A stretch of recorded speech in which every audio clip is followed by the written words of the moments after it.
Welcome back to Pixel Project Radio, the video game discussions podcast where we do deep dives and analyze all of our favorite games, and some of yours too. My name is Rick, and today's episode is all about 1000xRESIST, a sci-fi adventure game and the debut title from Canadian developer Sunset Visitor that released in May of 2024 for the PC and the Nintendo Switch. This episode, like every episode, is brought to you by our patrons. Thank you, patrons. You too can be like these fine folks by visiting patreon.com/pixelprojectradio. We'll talk more about that later. I have with me two returning guests, no new visitors to the show, two veterans. We have Dave Jackson from Tales from the Backlog and Matt Stormageddon from the, quote, fun Endgames podcast. I always love that title. How are you? Thanks for joining me today, friends. How are you? Good. Doing great. Yeah. Thank you for the invite back, Rick. Always a pleasure to talk with you, and always a pleasure to podcast with you, Matt. Yes. It's always fun when Dave and I think we've done it a couple times now, guest on someone else's show together. Yeah. And we're actually, this is one of two recordings we're doing this week, so I'm going to see a lot of Dave this week. Get that vitamin D, baby. Exactly. That's right. As we said up top, we are talking about the newly released 1000xRESIST, the debut title from Sunset Visitor. We usually on this show like to start off with personal histories, being that this game is so new, the newest game that I've covered on this show. All of our personal histories are going to be identical. It came out and we played it. Is that fair to say? Fair to say, although I do have a bit of like interest. I don't know how interesting it is, but I'm talking, so I feel like it's interesting. I did not hear about this game when it released because it released on May 9th, 2024, which was a day when like 9 indie games of a certain size and publicity all released on the same day, right? Animal Well released on that day, Cryptmaster, 1000xRESIST, Little Crow Kitty Country. Big City, Crow Country, bunch of stuff came out on the exact same day. So everyone had to pick, what are you going to play? And I picked Animal Well because it was on PS Plus and I could play it for, quote, for free, right? So I played Animal Well, and then like a couple weeks later, I'm playing another game for Tales from the Backlog, and I hated it. I was having a terrible time with it. And like in my just desperation to play something good, and I had heard a bunch of good words about 1000xRESIST, and Jacob Geller had also tweeted that like this game was really good. And so I was like, let me reach out to Fellow Traveler, the publisher, and see if I can get a review code. And they obliged. So thank you to Fellow Traveler for the review code. But it was like this desperation because I was playing a game for my show that I just really hated so much. And I was like, please, I want to play something good. I want to spend my time doing something worthwhile. And 1000xRESIST jumped in the picture. And that's how I got into it. And what platform did you play this on, Dave? I played it on Steam Deck, like 90% on Steam Deck. And then I played a little bit on PC as well. Okay. How about you, Matt? Yeah, so for me, it's funny. I'd been hearing about 1000xRESIST because, and this will be relevant very shortly, a friend of mine, Michael Hyam, who works for IGN, has written for GameSpot, and just is a dope human being, was like singing the praises of it, wrote a great review that I read like the first paragraph of because I didn't want to spoil myself. And I was like, oh, this game sounds really good. Into the backlog of my brain because I don't have time. And then some asshole podcaster that I follow named Dave Jackson actually reached out to me to connect with Michael because of his review, to talk to, because he wanted to talk to someone about the game because he had loved it so much. And so I was like, yeah, I'll connect you guys. And ended up working out, and they recorded an episode together, which was awesome. I'm very close with Michael, and I really value his opinions as a games journalist. And so like, it was fun enough that Dave was covering it, but that Dave was talking to a good friend of mine on the show for the first time. I was like, I really want to listen to this whole thing. And I wasn't disappointed. I loved the game. It took me about 10 hours, maybe almost 11 to finish, from start to finish. So yeah. And so you can take that and swell your head with it a little bit, Dave, that you're the one who got me to play this game. The whole last month or so, I've just been basking in it already.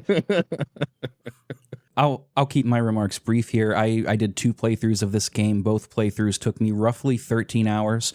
The second one took a little longer because I exhausted the game and also I had to pause to take notes. I too played on PC and Steam Deck using cloud saves. I went back and forth. I would like to talk more about that specifically whenever we get into visuals. The performance, I had one crash on the game. That is it. And I do wonder if that wasn't me abusing the constantly pausing and putting my deck to sleep. So full disclosure there, it does run great otherwise. But I wanted to just generally get your thoughts before we dive into the thematic identity, the thesis, and the motifs of this game. What you felt like as a whole, if you had to give a bird's eye view of your opinion on how you feel about this work, what do you think? I mean, I was kind of flabbergasted by it is a good word. It's a fun word. I was completely blown away by it. I had this feeling within like the first chapter of like, oh, this seems interesting. I like a good visual novel.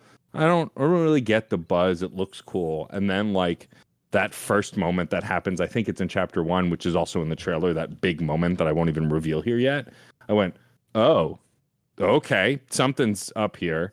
And then I ended up really just falling in love with the storytelling. Gameplay is important to me, but I go on the record often about like if a narrative in a game is really strong, I can forgive a lot of gameplay stuff. A game that Dave and I both love, but very differently, Chained Echoes. I didn't really love the combat system, but I would text Dave every 10 minutes going, what the fuck just happened? What is this? And throughout the entire story, and that got me through it, and I ended up really enjoying it. And, you know, in like an RPG like that was, it can make or break. Whereas because this game is light on mechanics and mostly narrative focused anyway, and I love visual novel storytelling, I really kind of got wrapped up in it. Yeah, I kind of feel the same way, like, because it's interesting, like, if a game will give you a bunch of gameplay, but the gameplay is very mediocre, then it's worse than if a game just is super light on gameplay to begin with, and that's what this is like. So it just lets you focus 100% on the story, and I was also blown away by the story, and I was blown, like, consecutively in, like, chapter after chapter, it kept blowing me away in different ways, like, this chapter, this focus on this particular theme is so good that I set the thing down and I like lay, because I played this before bed each night. So I would like lay down and think about what happened, just be like, man, that was great. And then the next day, next chapter is about something different. Maybe something happens in the story that connects to a different theme that blows me away in a completely different way. And that just repeated. And my like top-down view of this is that I think that this narrative succeeds on so many levels where it focuses on a ton of different themes, focuses on them in different ways, like within an individual theme. And then even if you're not going to spend time digging into individual themes and like mining it for everything that the game has, it's a really fun sci-fi story just at that super surface level also. And then I'm sure we'll talk about this later, but the thing that I think like also impresses a lot of people, and myself included, is the visual presentation is so good. You're reading these conversations that are really impactful, but what you're seeing with your eyes, like the backdrops and the set design and stuff, is also really, really impressive. So this is one of my favorite games that I played in 2024, and it's like, it's vying for my favorite thing that I've played with the Elden Ring DLC, which Elden Ring is one of my favorite games ever made. So this is at that level for me, and it's purely on those narrative and presentation angles. I'm going to echo a lot of what you both said here, but I wanted to preface by saying I am somebody that has a contrarian streak deep within them that has sort of never gone away. You know, I was part, as much as I could be living in southwestern Pennsylvania, being a little chubby kid, I was part of the goth subculture in middle school.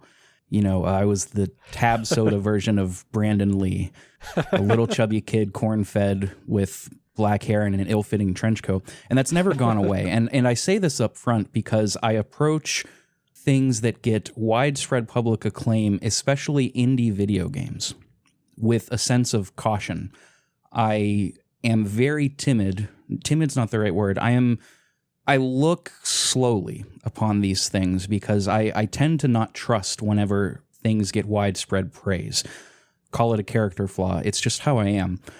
And I am pleased to say that my caution was entirely misplaced and that this work with each step proved itself time and time again. And one thing on this show that I try to do is to create a conversation of healthy criticism, that nothing is beyond and above criticism. And this too has points that, we'll touch on over the next 2 episodes on where it could have perhaps been a little clearer, more focused, or done something a bit better. But by and large, this is an astounding work. This might come off as supercilious or pretentious, and perhaps some folks might not get it, but the feeling that I kept coming back to is this feels more like a work to me than a video game. In the same way that I'll sometimes hear a piece of music and I'll say, that's a nice song, and then hear another and say, that's a great composition.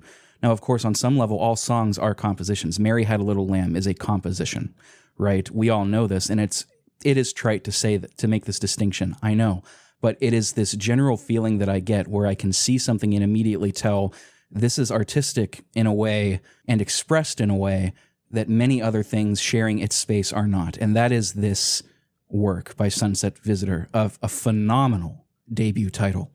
Yeah, 100%. And I kind of understand what you're going for there when you say you're a little bit apprehensive when you check out like the hot new indie game, because I do think there is a benefit of the doubt that a lot of indie games get, or like they're graded on a curve by a lot of people, I think, where making video games is basically impossible. So anytime that a video game is completed and produced and released and gets good reviews, that's a kind of a miracle, right? So when one person or a team of 5 is able to do that, it seems like more of a miracle to me. And those games do get graded on a bit of a curve sometimes, where, and I've been like guilty of doing this myself and being like, this game's okay, but it's made by one person, so that's cool. Whereas like, if you are looking with that critical lens, the fact that it's made by one person shouldn't matter all that much, aside from just being super impressed at how the fuck can one person make a whole video game like Chained Echoes. Ridiculous. Right. Yeah. I do think that like, I get the apprehension, or like that kind of going into this and just kind of with a little bit of a side eye, right? Being like, is this as good as people say it is? And like, I think within the first half hour, I was completely like, oh my God, this is very good. And then it continued to impress. And I've got some stuff like, especially when it concerns the ending, that I don't understand. It's like, it's half criticism and half like, we'll see what everyone else thinks, because this is a game where a bunch of people are going to have a lot of different angles that they're coming at it from. That's one of the beauties of this game is how different people can approach this in so many different ways.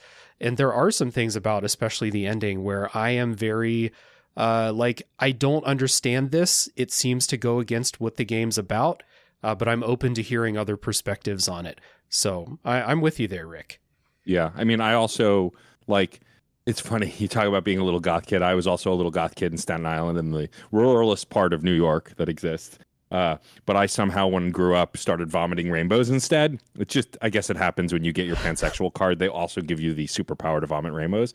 Mm-hmm. But so I have some of that skepticism too with gaming, especially like I was a Souls-like, I feel like we've all talked about this. I was a Souls-like naysayer for ages, and then played Dark Souls 3 and Elden Ring, and now whatever, I'm one of you, I guess. But like, I also, the art thing I think is really important. Like, not everything has to be art like held up on a pinnacle, right? Stupid, mediocre things sometimes are great too for different reasons, I think. But I get what you're talking about here. There are some indie games that come out and that you like look at it and just go, and I don't think it's pretentious to say this is art, in the sense that it's doing something that just feels unique to this space. And I think that's what like true like artistic games, what pushes them above other games sometimes is that they just feel so different from other things. And for me, it's of course the visuals here I think is a big part of it, but there are other things that go into that too. So I totally see where you're coming from there. I think it makes sense for this game. I think it's the same reason games like Undertale, whether you love it or hate it, it's also kind of held up as this piece of art, and other games, in that vein. And it happens to be a lot of indie games, and that skepticism also comes from the same place. Because I don't think anything is perfect, or it's very hard to be perfect. But I think that loftiness of like, this feels artistic, this feels like it's saying something, I think is also really good. And it's fun to find those things, even if it only feels that way to you. It may not feel that way to everybody. I think it can be objective and subjective depending on where we're coming from.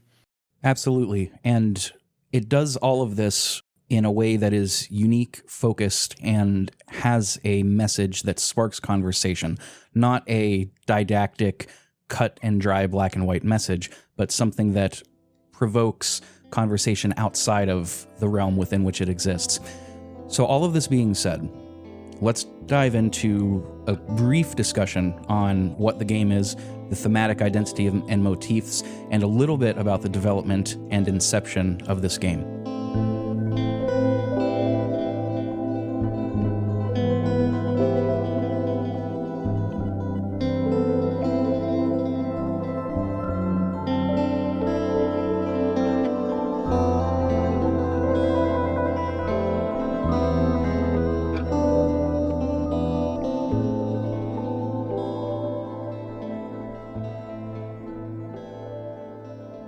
The preface of this game, to boil it down to a simple premise, is that it is a sci-fi adventure focused on a village, you could call it, a commune, perhaps, of clones who all worship the originating mother, the All-Mother, the person that produced all of them.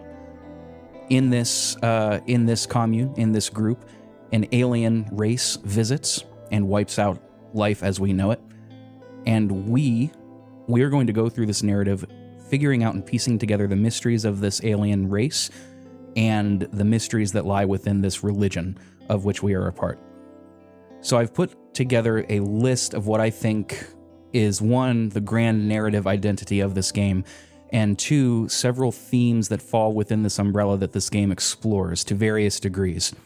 I'd like to read them off, and I'd like to hear your thoughts on what you think, whether you agree or disagree, how you felt about various ones of these within reason. We'll get into them in depth as we move along, but the grand narrative identity of this, as it seems to me, is the notion of interpreting the past upon the present, how the past impacts and informs the present, and how it is interpreted within that. Themes within this umbrella that this game explores: as I said, interpretation of the past. Generational trauma is a big one. I'd like to preface, I don't love that word trauma. It has become a bit overused online, so much so that it has lost some of the weight that I think it deserves. However, let's just all agree to use that term, generational trauma, because I think it is the easiest and will not plod down discussions with actuallys from me. Dogma is a huge one in this. Exclusion of in-group and out-group, or prejudice one can think of. Dogma, so nice that I wrote it twice for some reason. Nietzsche's concept of God is dead and the will to power, along with Camus' interpretation of the absurd.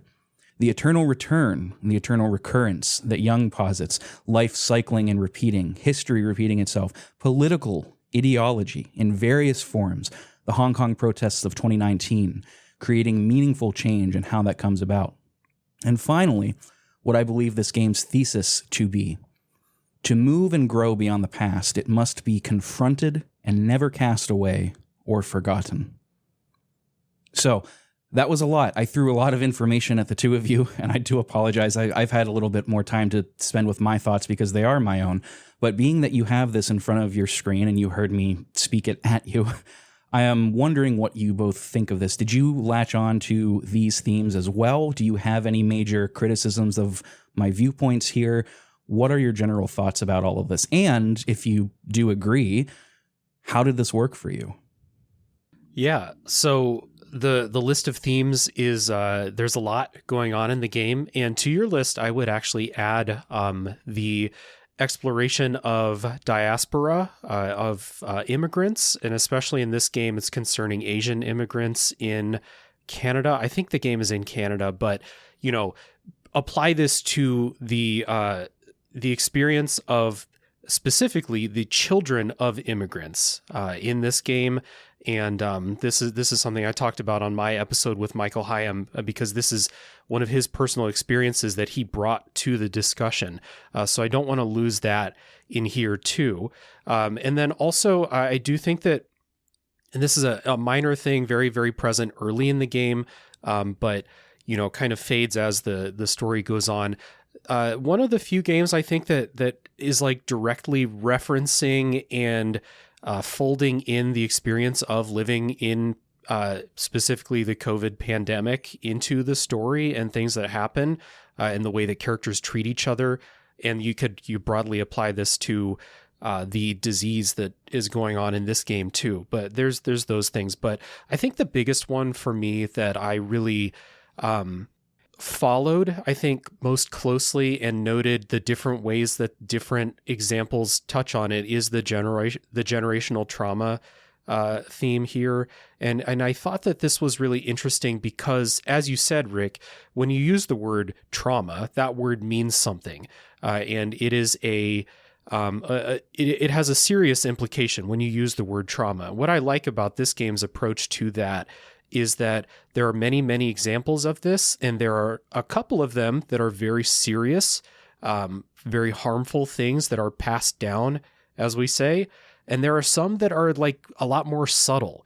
And so when you start to think about the idea of passing down trauma, I suppose, in the way that this game shows that it doesn't always have to be like, my parent was a shitty person, and then that gets passed on to me, and like I'm not necessarily going to be a shitty person, but this is something that is deep inside of me, this treatment or these interactions that we had. It doesn't have to be like that. And this game, I think, has a couple things where it is like that, and it has some things where it's not like that. And I really appreciated the different ways that it shows that even if you're not a terrible person to your kids, these things do get passed on, maybe you're having a very stressful life, and home life is not terrible, but it's certainly not great. When we see like the flashback scenes in this game, it's a loving household, but it's not perfect at home. And those little things can get passed on too. It doesn't necessarily have to be something huge. So I really like that. And then, due to my personal experience, that there is this, like you noted in the notes, the exclusion, the outgroup, the prejudice, and I'm lumping this in with things during the COVID pandemic and specifically how Asian people were treated during, especially those early days of the pandemic, those early months, the first year, the hatred directed towards Asian people, or anyone that they perceive to be, the quote, the cause of all of this. That's referenced in this game too. And that was something that hit home for me personally, because of my personal history. So I'm not Asian, but I have a very extensive personal history with Asian people. So that's a weird way to say that. But to clarify, you lived in Korea. Yeah. I lived in South Korea. Yeah. My wife is Korean. These are things that, we were living over there during the time. So she was not the subject of these, prejudices over there. But when we were deciding to move to the United States it's weird to say mid-pandemic, like it's over. It's not over. But in the early years, these are things that were on our mind, right? We live in Ohio, not necessarily the most tolerant place in the United States. So how is this going to be? These are things that are on our mind, and it's things that are tackled directly in the early chapters of this game too. So I don't want to talk forever. I mean, I do want to talk forever, but I don't want to talk forever. So those are the two things, the prejudice, the exclusion, the generational trauma that really, like, I noticed I latched onto a lot. Yeah, I mean, Dave said a lot of, I have a lot of similar thoughts. I think that the pandemic stuff stands out the most to me too, because while I didn't move here during the pandemic, I was displaced due to a roof fire in my apartment building during the pandemic. In fact, only several months into it. And so that experience of living through the pandemic would have been traumatic enough for anyone, but it's especially traumatic for me because I had a major life thing happen during that time. And then as far as the generational trauma stuff, being Jewish and having, family traditions, a lot of that also comes with family trauma and stuff too. And so like, well, I can't speak to the specific generational and, Asian culture stuff that's in this. I can definitely speak to what it's like to be a part of a culture that is a minority within the country you live in, and how that affects how you live here and what happens outside of here. Without getting into the news, all the stuff going on currently in Israel does make it weird to be Jewish in the US. And so playing this game during the height of all of that too, I saw a lot of that in just going through the riots, and we'll get more into it when we talk about the story in more detail, but that stuff being in this game, really, I kind of latched onto that too from a different perspective. I think for me also, like the exclusion in group out group stuff for sure, and the prejudice stuff, but not just for being Jewish, but also because I'm queer, I'm non-binary, I'm pansexual. Like there is queer subtext in this story that at time definitely feels like text. Like they're not even really hiding it, but it's also not made a spectacle, which I appreciate. Like it is clear there is I think love is a giant theme in this game, which you can kind of work into a lot of the stuff that you mentioned, but love between characters, the love of and faith of a religion, the love of or believing in the government, the love of parents, the love of lovers, like that is definitely a through line in this game. And the multitude of ways it's expressed never ceased to amaze me. And I'm looking forward to digging into that a bit too, because there are stuff, especially in the first chapter, that kind of makes my jaw drop and go, and then those things just keep happening throughout the story. And it all does kind of come back to love of and being loved in a way that I thought was interesting, as kind of linking into the generational trauma too. I think what stands out to me the most between both of your responses is how much you keyed in on the pandemic and the aspects of it that are allegorical within this work. That stood out to me, and I think I noted it somewhere as being quite minor. So I would be interested to hear when these scenes come up for you two to highlight them and explain and help elucidate for me what I may have missed here. But to get there, we have to get through some basic facts and figures. Since this game is new, I wanted to go through some of the development and inception behind it. The full credits, as always, are on the IMDb, or you could finish the game. But of note, it's Remy Su, who is the creative director. Kodai Yanagawa, the art director. Pinky Lee and Connor Wiley were the narrative designers. And I'm assuming this is Line Cacho, Line, apologies if that's mispronounced, and Drew Redman are the composers. This studio is not only quite small, but they gravitated toward local talent for all of the voice acting, mocap, and compositional studies. You can find, for example, Drew Redman has a website. He's worked on a lot of projects, local film projects in Vancouver. He is a local to there. I believe he went to Berkeley, Berkeley, Berklee in New York, or wherever Berkeley's located. Boston? I don't know. It's been a while. There shouldn't be two of them. One of them has to close. Yeah. Can't have two of them. I vote for California.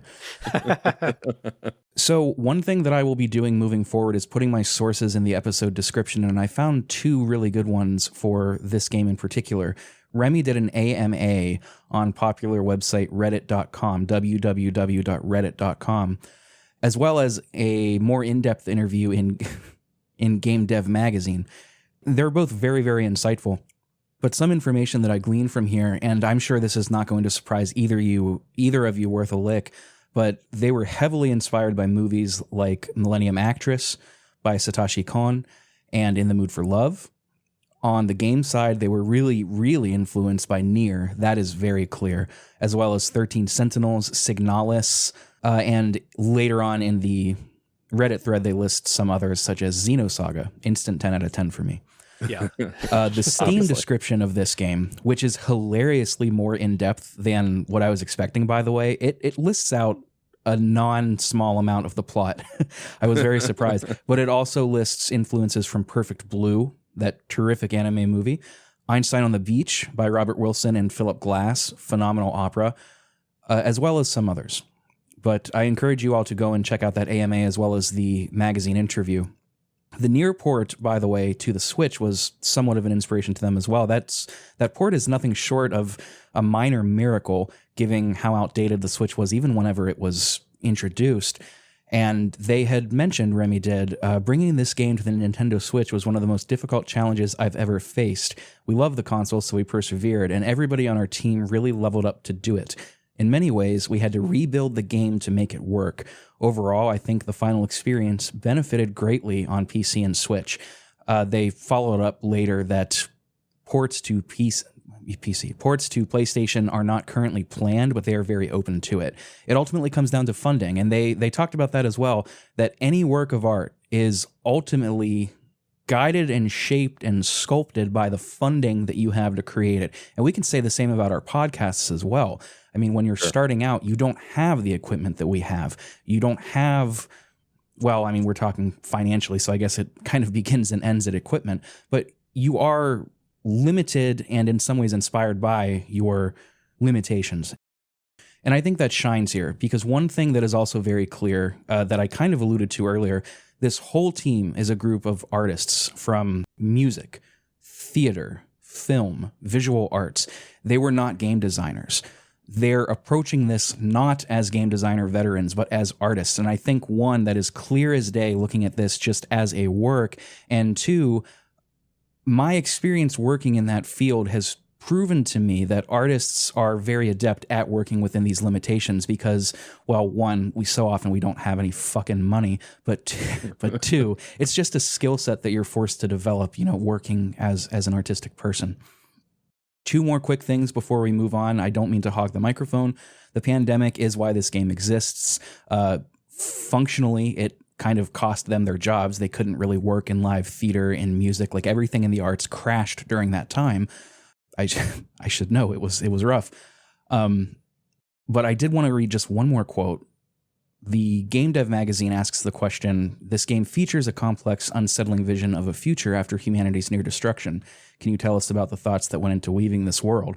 And Remy answers, one of the timbres I gravitate toward is when something that is known by the audience to be one thing is taken out of context and mutated into something with a life of its own.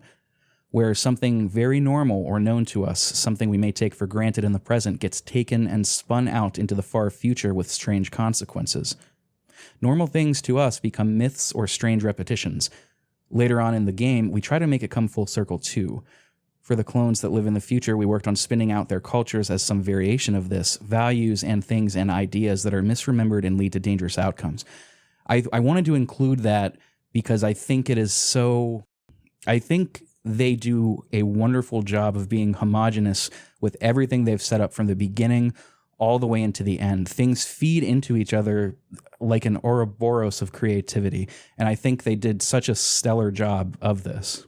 Yeah, I mean, I totally agree. I think that it's funny, we talked about the pandemic a bit, and I don't know for a fact what the pandemic was like for anyone beyond myself, but I can speak to myself that the reason that jumps forward and the warping of it specifically is because even now, as Dave alluded to, we are not through it. COVID is on the rise again as we speak. At least in New York, I know for sure. Tons of my friends are getting sick again. I'm worried about getting sick again. I live with a high-risk partner who has still gotten it a few times, but we've managed to come out the other side. It does become this mutation. Thinking about the pandemic, especially because of the thing I mentioned that I went through, it doesn't feel real. It doesn't feel like a fantasy. I mean, even living it, and a lot of my friends, especially of a certain age, keep saying, I'd kind of like to stop living through moments in history now. You think about the Trump election, what's going on now in Israel, what's going on with the pandemic, it's still not being over. All of these things in isolation would have been historic moments that we'll talk about for generations. And they're so condensed, and they seem to get more and more condensed. And it just eventually your brain has to go, not that it's not real, but like let it fall to the wayside to have any sanity, right? It's something that we have here because we're not in some of those places, really going through the worst of it. We have a privilege being in the US, obviously. The people in Palestine in Israel they don't have that we have here. We can ignore it, we can turn it off. But because of that ability to do so, it does also make it feel like there's this separation that almost makes it feel unreal, when of course it is absolutely very real and very terrible. And I think that this quote specifically is really fascinating to me, because I absolutely feel this experiencing the game, living through these incredibly ridiculous moments, and then both feeling real and not real, and like blown out fantasy at the same time.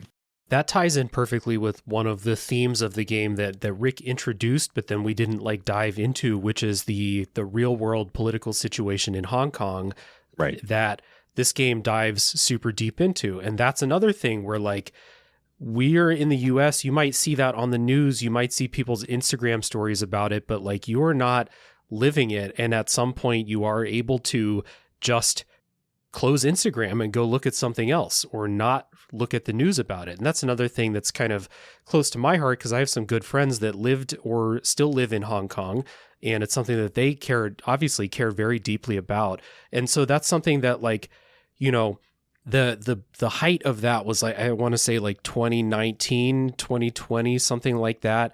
I mean, those protests have been going on for a while, but that was 4 years ago, 5 years ago now. And then you play 1000xRESIST, and you see that the developers here were very obviously inspired to make this a thing in their game. This is a crucial plot point and motivational factor for several characters, we'll say. And so being able to come in and see this, and this is one of the things I love about indie games, is you will see direct lines into the creators in indie games, especially because, number one, a big AAA studio is not going to make this game in the first place, but if they did, they would make it more general. They would not use the direct, imagery of Hong Kong umbrellas, CCP, things like that they do in this game, which is wonderful. It's great to get that perspective here. And then from that quote you gave, Rick, the last line in that really resonated with one of my big takeaways from the story too, which, you introduced with the theme of, in order to move on, you must acknowledge and confront the past. And this game deals with that in a lot of ways. There's a lot of focus on memories in lots of different ways, and how memories are explored, memories are corrupted, memories are passed down, memories are incorrect, memories are tampered with, stuff like that. And this, just reading it in the quote direct from the developer, makes me feel good that when I'm playing the game, I'm picking up on, like, they really want to make a focus on how memories can be unreliable, but memories are also super important, and memories are kind of like there's almost like an unconscious memory in this game with, the society of characters. So the importance of memory and collective memory, and the way that can go well, and all the ways it can go poorly too.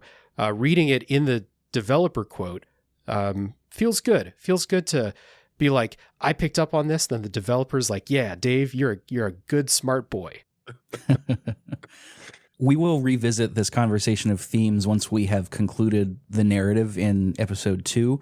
So look forward, listeners, to us revisiting this and reassessing whether or not our views have changed, or, anything else that we didn't get to say here. We will revisit this. Mechanically, I don't think there is a need to spend too much time on this. They, or at least Remy, has stated that the simplicity of the mechanics is largely due to their inexperience of being game devs, which is an incredibly smart decision. They knew what they could handle, and they weren't trying to overshoot that. And the results are that it's very grounded, and it does what it's trying to do well. You are going through the day-to-day here, sort of just walking/running around and interacting with things, speaking, reading, thinking, things of that nature. The only mechanic in this game really is, well, there are two, I suppose, and they both lie within the communions. You can travel through time, which is really just pressing one of the left or right shoulder buttons. And you have this quasi-platforming mechanic. It's kind of like Spider-Man. You hold in one of the triggers, and you can latch on to this gate circular node on the map, and it shoots you toward it. So you were talking about the pandemic, and one of you you used the throwaway sentence or referred to something in passing as like, time just kind of blazing by, or like, things just kind of speed by, and like we're losing sense of time. And that's kind of what this mechanic in the communions made me think of, just shooting through time. Nothing feels real. Dilation is everywhere. But those are mostly just used to traverse the planescapes, the settings of the communions. And we'll describe those more in detail when we get there. But mechanically, that's really all there is to this game. However, visually is where a lot of the marrow of this work lies. I think the visual presentation in this game is absolutely stellar, and it is, at least to me, far and away its strongest suit. And I think that is not surprising at all if you know that none of these folks are game devs, they are artists. It is clear as day that they're not approaching this as veterans of the industry looking for what gamers like. So let's talk general thoughts on visuals. I kind of gave mine already before we move into the more specifics. What about you two? It's gorgeous. I mean, full stop. It's gorgeous. What's interesting to me about the visuals in this game is I cannot point to a single other game that they look like. Like, there are a lot of games where you go, oh, it's in this style or that, like when I talk about some of my favorite indies, like any excuse to talk about Shovel Knight, right? Like, it looks like an NES game. If you look at DuckTales, you look at Mega Man, it looks like those games. It looks gorgeous, and it obviously couldn't run on those systems, but it is evoking that style. But I don't even know what to compare this to. There's some, honestly, it looks like the bad 90s CGI that I grew up with, 90s and 2000s CGI. I'm thinking Reboot and Beast Wars, but intentionally and better. But it's got that kind of very in the space rounded design, but the animations are better. Obviously, the movement is better. And I think the biggest thing that stands out for the presentation is the colors. Color is so important in this game, which we'll get to more specifically as we go, but not just the color of the characters, which are obviously very key, but the color of the world. Like the rooms you're in, some of them are often bright white and colorful, and then other rooms are much darker. They use color to convey the space as well as the character in a way that I can't point to literally any other video game that does it that way. I don't mean to jump in ahead of Dave, but it reminds me of whenever you ask a songwriter to write a book. I'm thinking of John Darnielle from the Mountain Goats. He has written several novels, and whenever I'm reading one of them, like Universal Harvester, I'm reading it and I'm thinking, he doesn't write like a novelist. He's writing like a songwriter. He's writing, his words have a very dedicated cadence. And I think that's such a boon whenever you have outside influences outsiders from one craft doing an interdisciplinary work with another. You're not bogged down by influence, right? That's why some of the best musicians or some of the best writers will say, oh yeah, I don't listen to the kind of stuff that I do. They are free of that influence. They're free of the shadow and the specter of Bob Dylan because they just don't listen to him, right? And it gives you, in a way, it's freeing. And I think that's beautiful. Sorry, Dave, I want to pass the football to you. And I will receive it. Yeah, no, you're totally right. You're totally right. The way that this looks unique, and in the way that, I'm going to say something that sounds reductive to career game dev professionals, but if you spend, decades as a level designer or something like that, then you're going to start up a new game and have an idea of what a level should be. And it's not going to look like 1000xRESIST. And one of the things that gameplay wise, I would have a slight criticism of is that your main hub, the orchard, is a little bit confusing to navigate. And it feels like it's not designed by career level design professionals, with, smooth ways to move from one place to another and wonderful sight lines and things like that. But it's in, the grand scheme of things, it's fine. And when we talk narrative, we can discuss why I think the design of the orchard kind of does actually make sense. But the point being, when you have people that are not used to doing this or doing this for the first time and they're bringing their other influences to it, you're going to get unique things. And when I think of the visual presentation of this, I think of the special scenes. Like, there's a lot of scenes that are either very large, seemingly large open spaces, and they're kind of built out in this minimalistic way where like you'll have a very striking color palette in here, but what's actually on the screen is very simple. There is, a surface, there's a couple characters, and there might be one thing in the background. And then a lot of it is just, color work other than that. And that is really striking. And I think what you're supposed to be focusing on when you play this game is what the characters are saying. And so a lot of the visual design and presentation, they will give you this very striking scene. But when you look at it and be like, okay, what's in this scene? It's pretty simple. Like, there's not a lot of elements to it. And I think if you're talking about limitations, like it makes me think of like if you're designing a set for theater and you don't have a lot to work with, you have a couple of things that can help you build out this scene. And you can apply that to game dev too, because making things in games is expensive. So the more things you add in, the more expensive, the more time it's going to take. Like, I don't think you would look at this game and be like, this is a minimalist approach, but it kind of is to me. It's just very, very colorful. But when you look at the scenes, there's not a ton going on. And I just want to make a quick point about the gameplay here. And it's a very smart decision by them to pare back your interactivity and your things that you're doing here. And playing things like 1000xRESIST and Disco Elysium, feel safe bringing that game up on this show here. Disco Elysium made the choice to not have combat in a genre that is sometimes mostly about combat. This game made the choice to really pare back the gameplay, and games like this have worn down my tolerance for games that put gameplay stuff in because they feel like it should be, and it ends up not fitting or not being good. Where like I think that more people as we go, my hope, more people as we go will look at things like this and be like, what's the point of our game? We want to have this visual presentation. We want to have this story and character interactions and things. Why does our game have combat? Would our game be better without some of this gameplay stuff?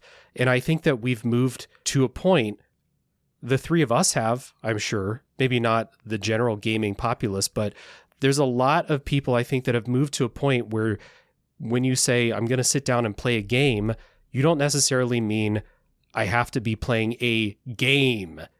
I'm playing an interactive work of art, which is what 1000xRESIST is. Yeah, absolutely. I completely agree with you. You had mentioned that it felt like in some of the staging was like theater, and you mentioned minimalism. I think a lot of these shots remind me a lot, and some of the music too reminds me a lot of one of their influences, Einstein on the Beach. It's their staging and their cinematography is very reminiscent of their experience in stage plays and in theater and in film. Again, I think they're leaning into their strengths and not trying to be like you alluded to, Dave. They're not trying to be what a video game is expected to be with convoluted mechanics or combat or with level design that is expected. And I think it plays to their strengths. Yeah, I agree. I mean, also really quick on the mechanics. The mechanics are overly simplistic to a fault. Sometimes that's the point, right? We're engaged in the narrative. But the one thing you mentioned about the communion, like being able to slow down time and jump from point to point, still 90% of the time worked incredibly and was pretty fluid to understand and is unlike anything I've played in another game. Right? Like you alluded it to Spider-Man because Spider-Man has the slowdown when you're trying to pick your new zip point or swing. So like there are similarities, but it's still none of those games that have similar mechanics operate like this game. And so I think that's even more fascinating and kind of proves your point, Rick, that working outside your own comfort zone to try and do something new, but bringing your comfort zone with you along for the ride can create new developments that, while I'm sure there's some game that has something similar to this, I could think of like Psychonauts 2 does something similar, but it's slower. Like, I think it still feels wholly unique to this game because of their lack of experience with other stuff, right? Clearly they've played other games, but they've never made a game before. And I think it shows for sure in the visual presentation more obviously, but it definitely shows even in the mechanics we got, for sure. Definitely. I think in that game dev interview, Remy mentions that they made a lot of StarCraft maps back in the day, but that was about it. I thought that was pretty interesting.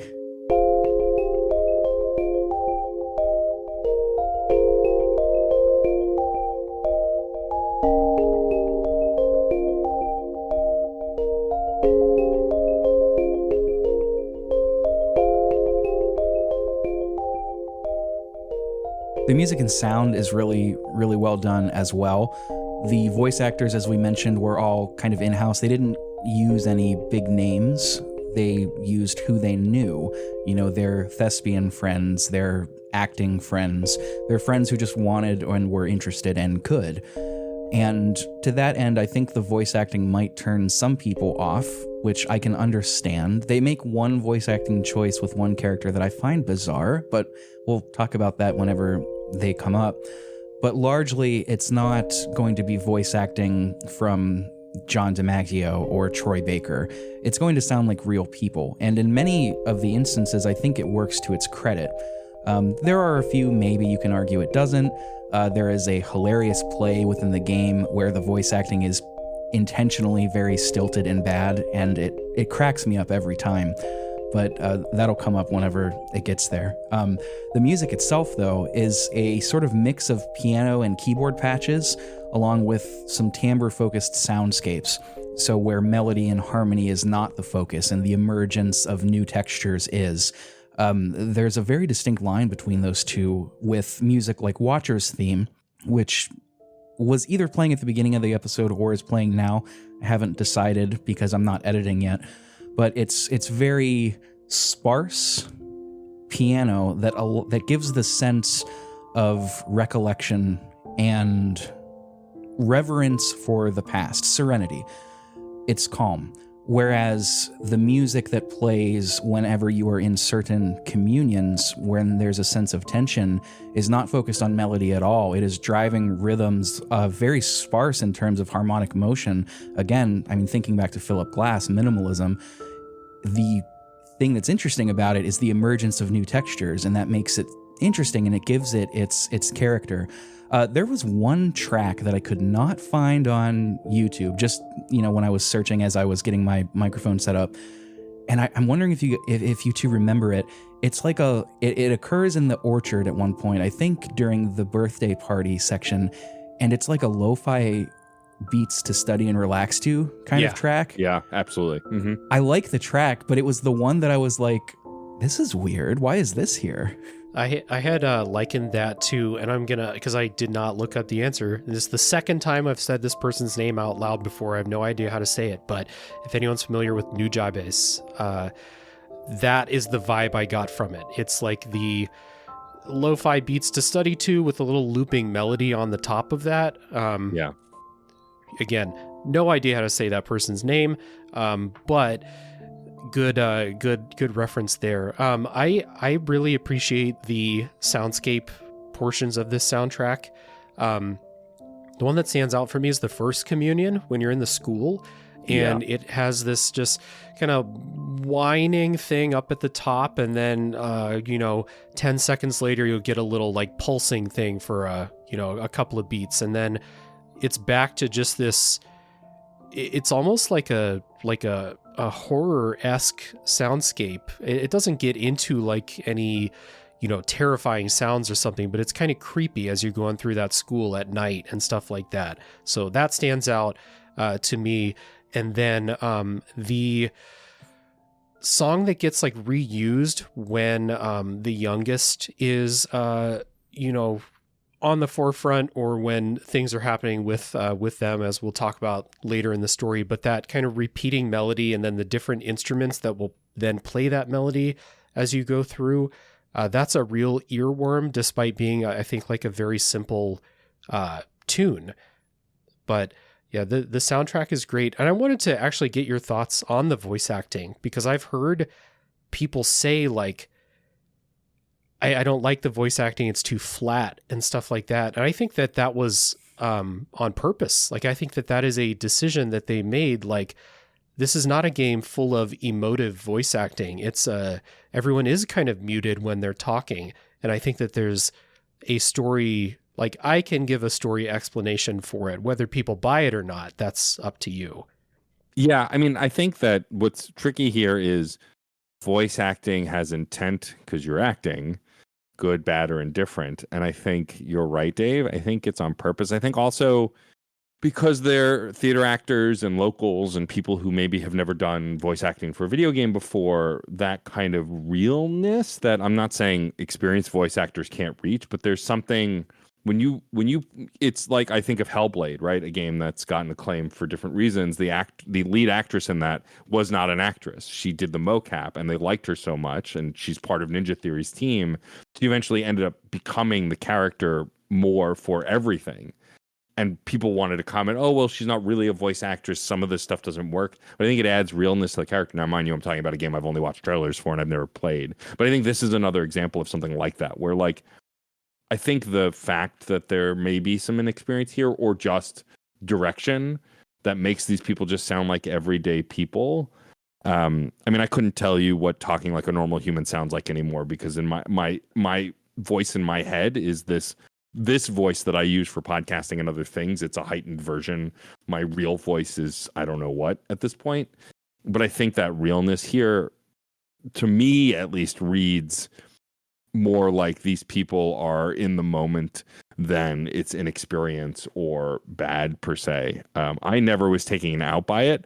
I took note, like, I think I know the character you're talking about later, Rick, that we're going to talk to specifically, but there are moments in this game where I go, huh, that was an interesting choice. But like you said, Dave, I don't think it was accidental. I think it was a choice, because I just, there feels to be intent in these conversations, especially the later ones, that I don't think I in good faith could say that the voice acting is bad. I think it's unique or different.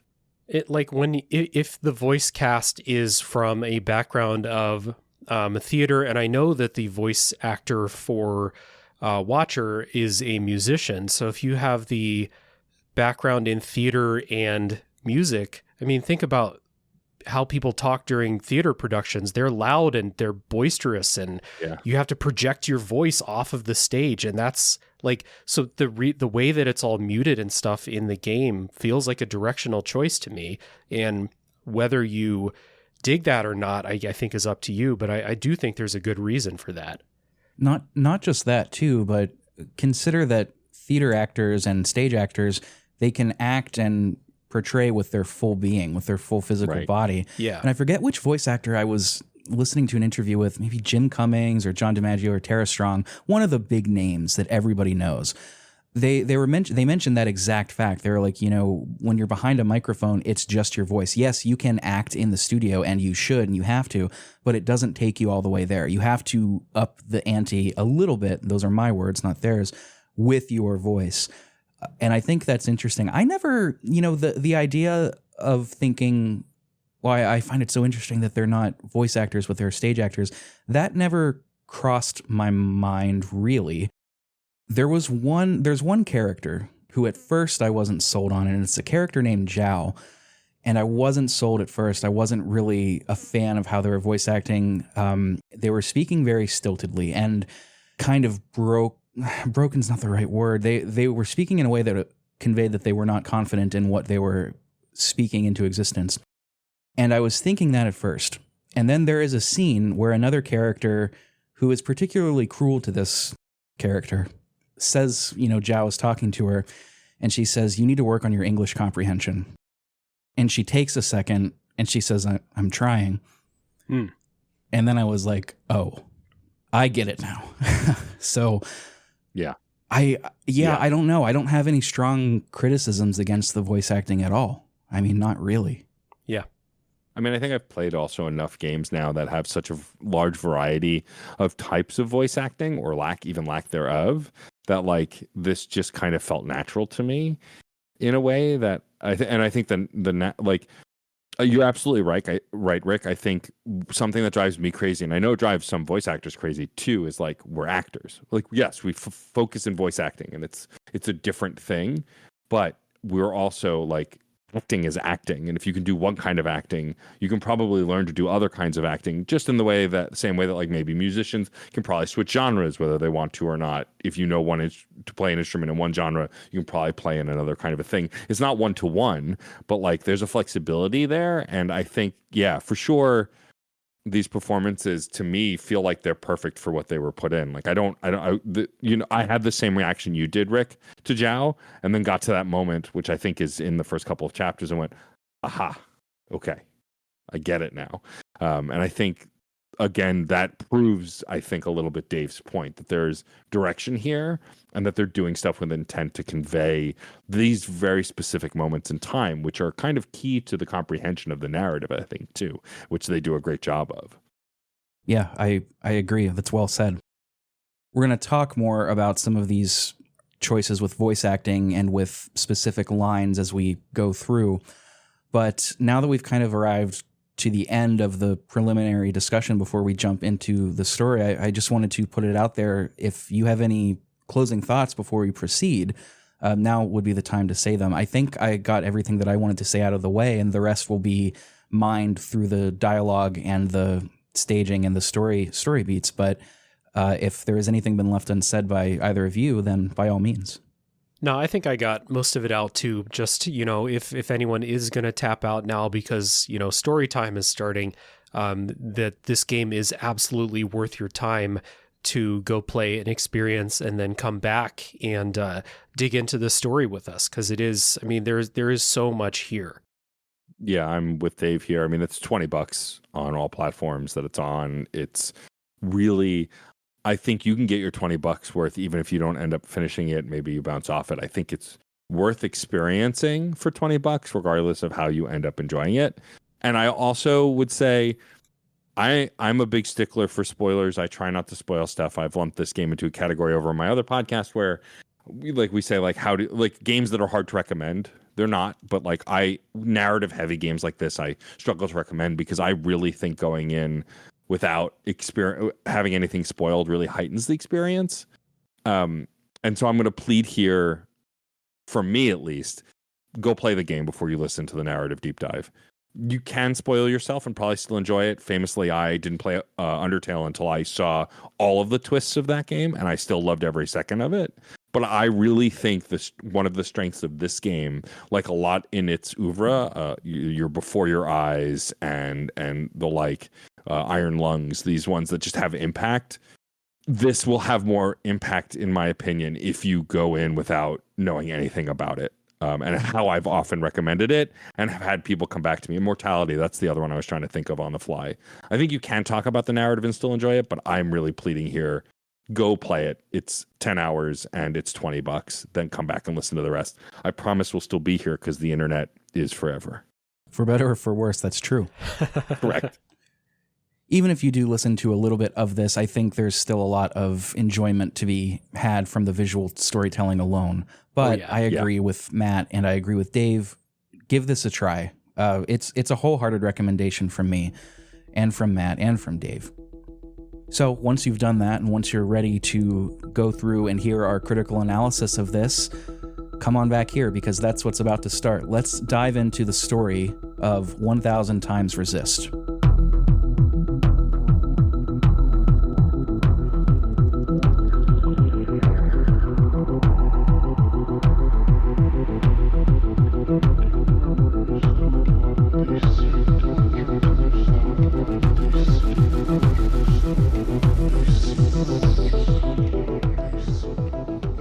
So this story begins in medias res.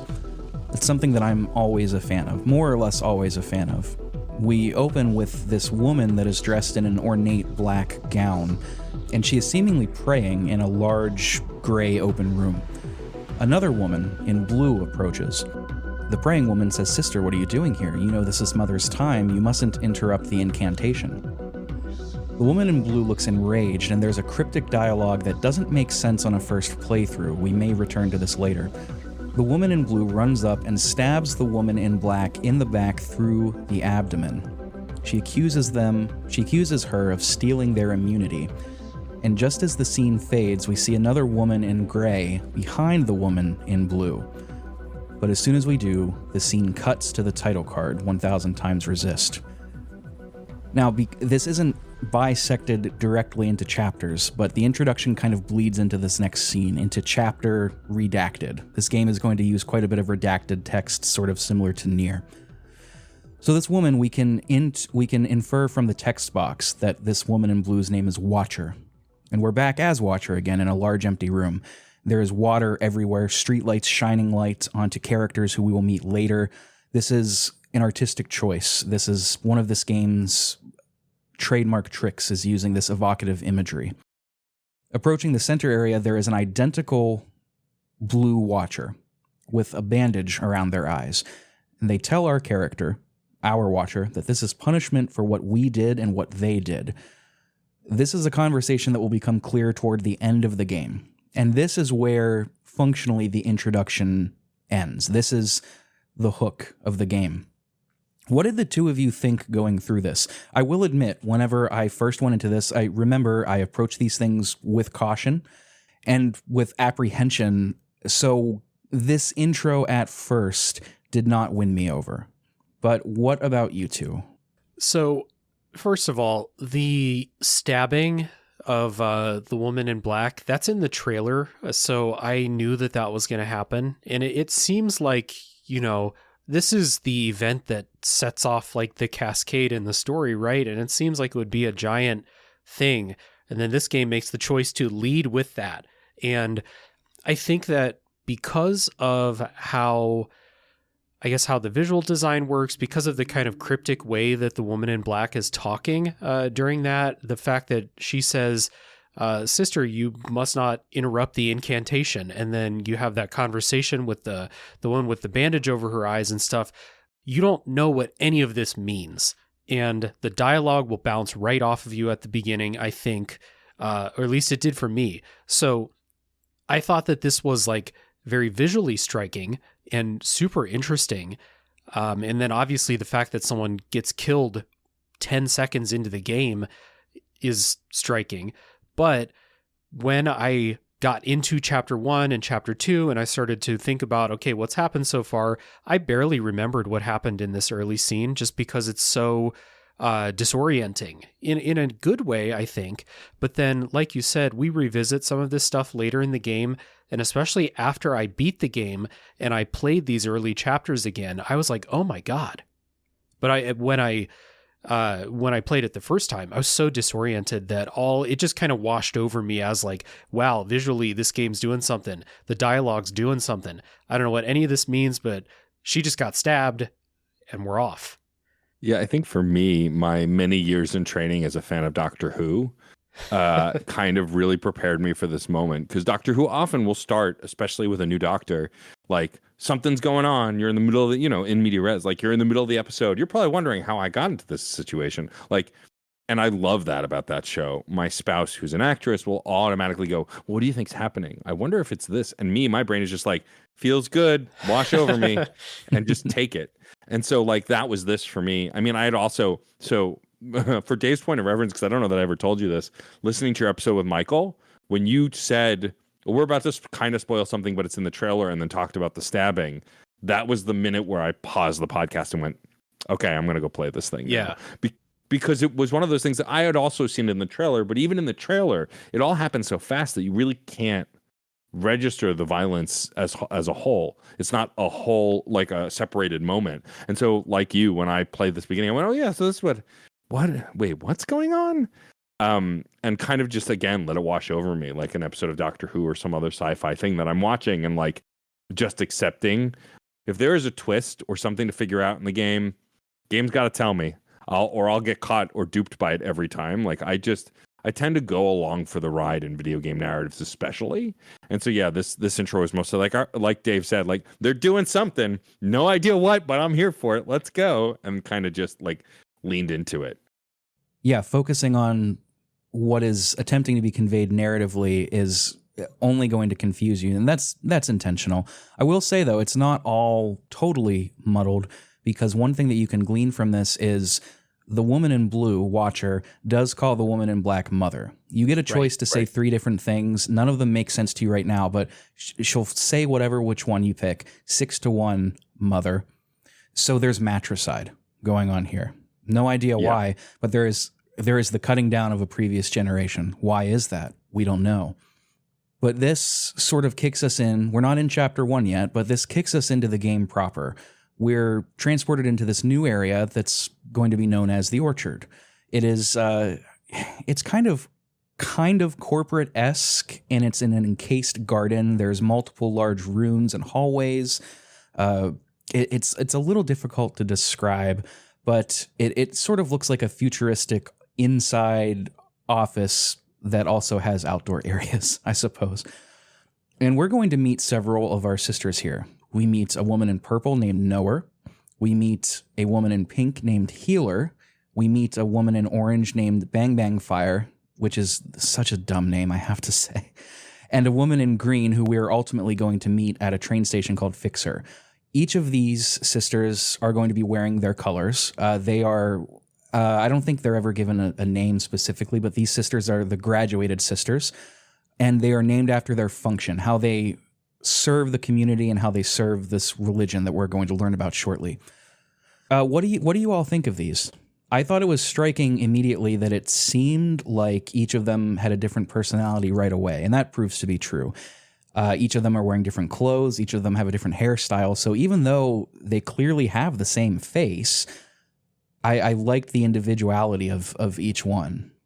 Yeah, that's the way the voice acting comes in, right? Like the voice acting absolutely conveys different personalities. It's so funny that you say you think that Bang Bang Fire is a dumb name, because you're not wrong. It is. But things have not been revealed to us yet at this point in the narrative that we learn later makes this name, to me, make so much sense and actually be one of the best names. I agree. Based on their function and the person doing the naming. Yeah. But I agree, out of context here, like all the other names are one word, and then Bang Bang Fire. Oh, I guess you use a gun. I don't understand. This is dumb. Like, totally makes sense. But yeah, I love the distinction. There is no moment from the start of this game where you can confuse these characters. Right. Moments later where characters can get a little confusing, and that's intentional. But in the early chapters of this game, when you're dealing with your sisters here, there is no opportunity to confusion because of the distinct color, style, and speaking style. I really did dig it. I thought it was really interesting. And I was like, again, it was still in that moment of, well, that's their names, I guess. I'm just gonna keep going forward and read the words and listen to the words. Yeah. Yeah, I appreciate the way that they're distinct from each other through voice and, of course, the colors that they wear. And we'll get into them as individual plot points come up. But, just at the top here, we have this main cast of, the main most important sisters, right? And then a couple others that we'll meet very soon. And I think that all of these are very good characters. And a lot of the ways that they react to this weird world that they live in as revelations are made. Maybe they knew them the whole time. The way that they all choose to exist in this society. And then, as we get later and shit starts happening, the way that they react to these things, a lot of it feels very real to me. And I think that these characters are just really good and, focusing down on this small cast, because new characters get introduced, but, make no mistake about it, these are 5 of the 7 most important characters in the game. Absolutely. We're going to spend more time with most of them pretty soon. Yeah. Watcher is on her way to see off Fixer, the green sister, at a train station, this sort of subway station that's underground. It's very clear between their dialogue and between how the other sisters speak about her to Watcher that there is an implied relationship here. It's never explicitly stated, but the subtlety are puddles of water that you cannot help but slosh through. It's pretty obvious. And the goodbye here is very terse as well. It's a bittersweet moment where Watcher doesn't exactly want her to go, and Fixer is saying that she's not good at goodbyes. but she's going on this train to be on the other side with the All-Mother and to kill occupants. What am I supposed to say? Don't you dare come back. Why do they say that? Who knows? Some old thing. Well, don't you dare come back. You've made it. There's nothing here for you anymore. Guess not. You'll be with the All-Mother. She's called for you. What more can a sister ask for? Yep. Time to help Mom kill some occupants. It will be a relief to fulfill your purpose. You're not jealous? My time will come. Do you think we can really do it? Live on the Again, this surface? is not something that we are to know at this point in time, unless you're on a replay through. But for right now, this is all we know. Fixer is leaving and going to be with the All-Mother to help kill whatever occupants are. This kicks us right into Chapter 1. Watchers function in this universe. Each of the sisters have a function. Watchers is to observe, but she has a special sort of function that goes along with that insofar as doing what's called a communion. We're about to do our first communion with our final sister that we're going to meet, the Red Sister Principal. She's going to help guide us through this communion. And these communions are dives into the All-Mother's memory. It's a way to become closer to God. And I just want to ask, did that word communion, calling these communions, did that set off any flags or alarms with you? Because as a former Catholic, my alarm bells were activated at this word. I know that there is a religious meaning to the word communion. We don't hear that word often used outside of that context, but that's where it stops for me as someone who has very little connection to religion. Yeah, as a Jewish individual, I have been to a few communions, but I just the word had no impact beyond knowing it is tied to religion often in the same way priest or priestess might be, or whatever, right? Rabbi, any other words that are often steeped in religion. But beyond that, I just went, all right, well, that's what we're calling whatever this is. Yeah, the Catholic communion is to ingest the body and blood of Christ to become closer to the Lord. That's sort of what's happening here. We're becoming closer to the All-Mother, our deity, by living her memories. And it's interesting, too. I don't think this game has I don't think there's any intentional ties to Catholicism, but to my interpretation, it doesn't end here. Although that is definitely bringing some of my own stuff to the equation. It's not like an outright theme. Right. This is also, of course, where we get the first hints that we are in part of some religious group and or cult. It's unclear. But throughout this communion, we're in the All-Mother's memory, and it's taking place in her school. It's bathed in this red light to imply that it's a quarantine situation. And conveniently, maybe they did take a page out of Naughty Dog's book, there are tables and chairs that are just blocking our path, so we know immediately where we can and cannot go. Yeah, Which admittedly is helpful. You can interact with various things here with your robot pod, a la Nier. This pod's name is Secretary. And you'll have quaint little conversations about worldly things. This is teaching you that this society in which we live is so far removed from the society that we know. A picture book. Based on my knowledge of high school memorabilia, this appears to be a yearbook. A collection of visual and textual details about every individual that was enrolled at this establishment. For what purpose? To remember.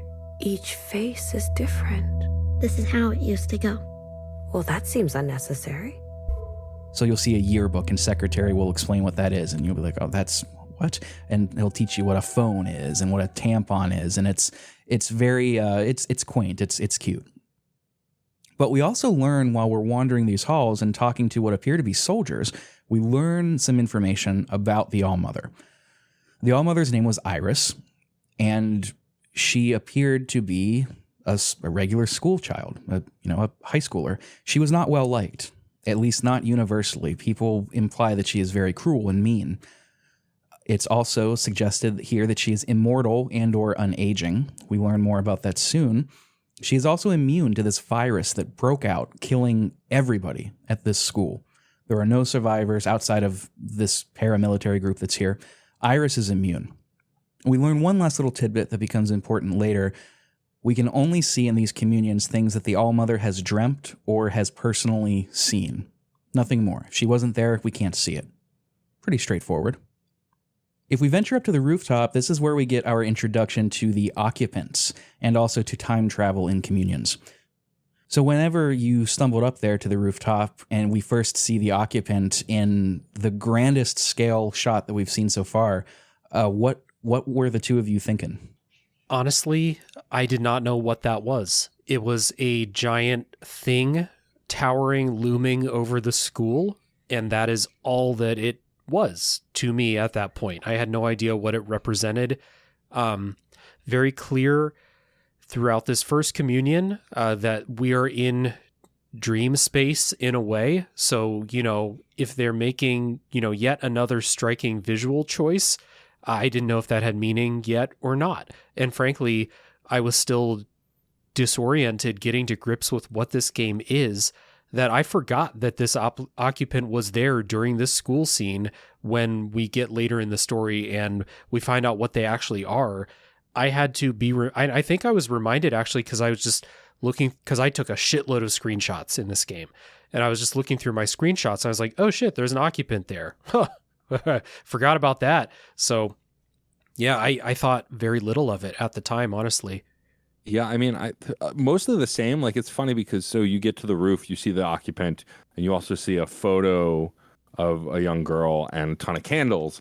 And so that caught my attention more, to the point where, like, I'm remembering now, oh, right, the occupant was there. And what's funny is, Rick, you say that, like, the first grandiose kind of shot we have in this game, we talked about it a little, but the cinematography in this game, the way they, like, show scenes and really set frames is so brilliantly done.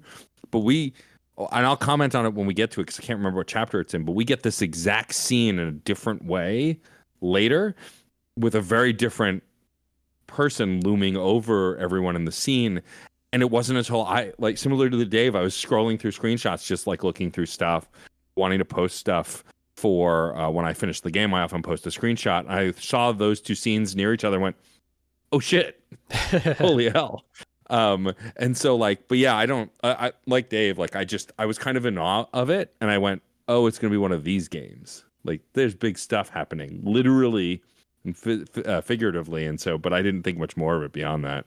I also wanted, before we move past this, like, early section in the school, to loop back that part about COVID that you had, wanted to elaborate on, Rick, when we got here. And this is where it hit, because there is, we learn about this virus that broke out.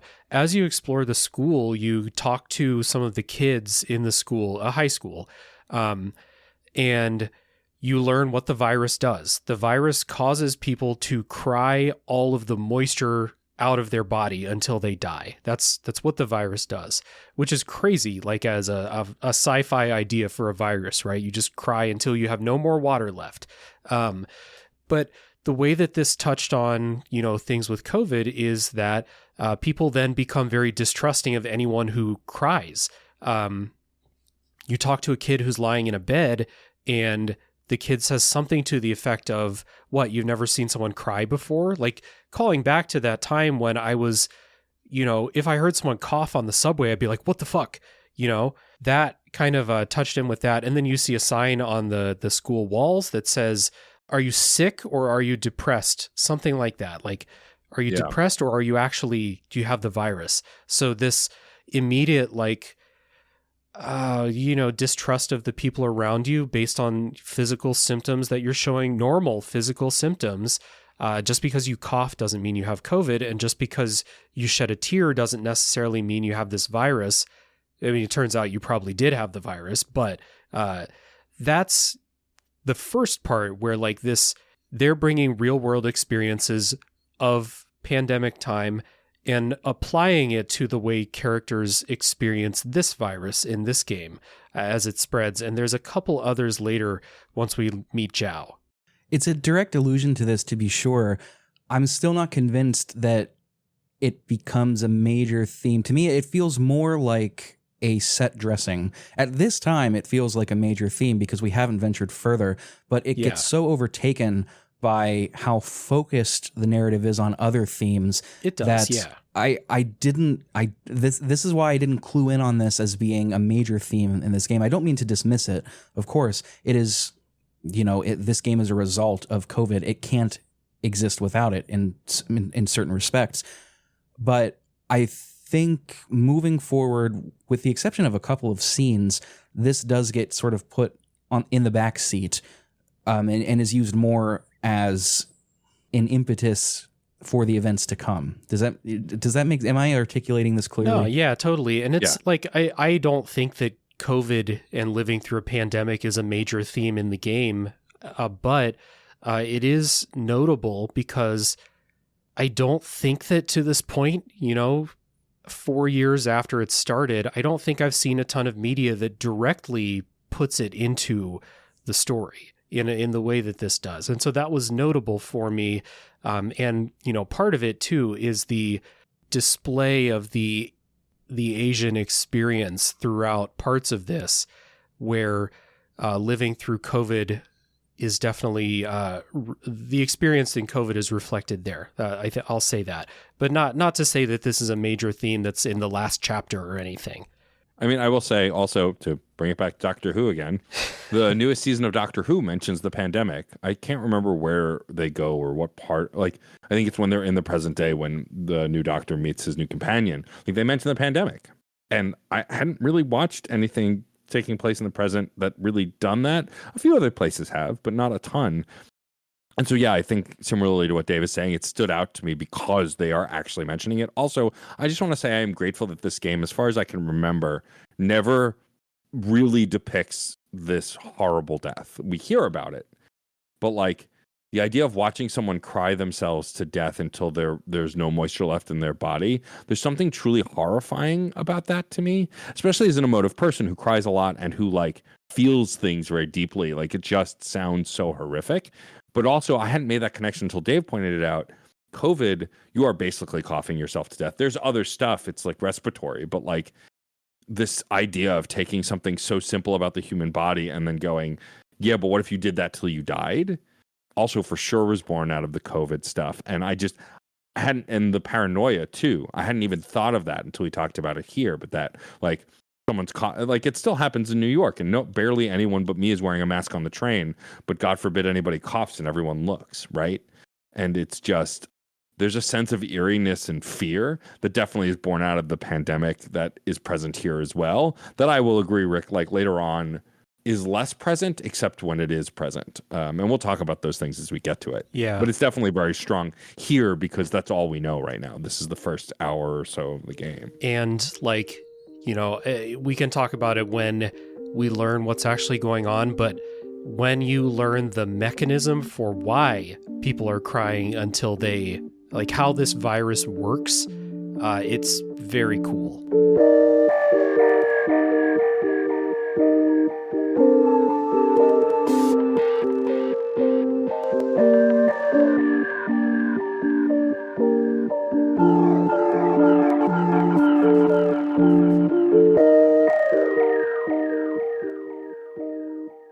So I want to loop it back to, we were talking about the occupants, and Matt, you mentioned the picture.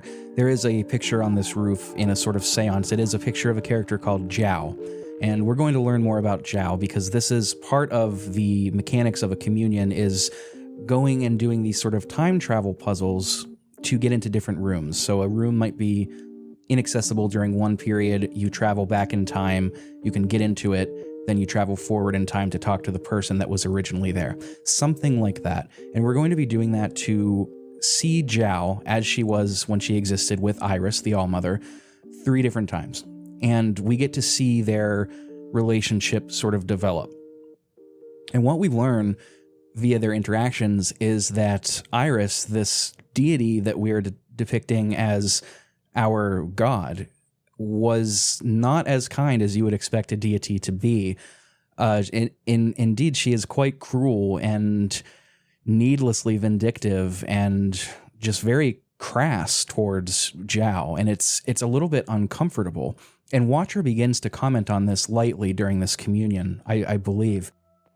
But after the puzzle, after we see the scenes of Zhao, there is an intruder. We get this garbled text that says, Watcher, it's not safe, there's an intruder.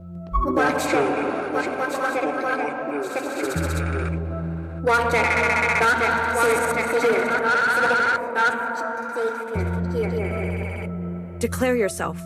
I'm detecting an intrusion. There is a third active agent in this communion. That's not possible. A third? Watcher, one level. Is this Zhao's doing? No, this is not part of the plan. This is not normal. This is very dangerous. And they take us to this oppressed memory, something that Iris did not want us to see. And I don't remember if it's here, but it's around this general area that the theme of generational trauma begins to manifest itself. Iris begins directly referencing things that her parents said to her, and she will say that as she is talking with Zhao, oftentimes quite cruelly, again. But this is where that begins. But the oppressed memory is presumably Iris running after Zhao in the streets. Zhao is seemingly fed up with her. She's finally confronting and standing up for herself a little bit. But the communion ends, this repressed memory ends kind of abruptly with Zhao's death. We see her catching this disease. An occupant catches up to them, and then she's in the hospital dying. And this is her last day.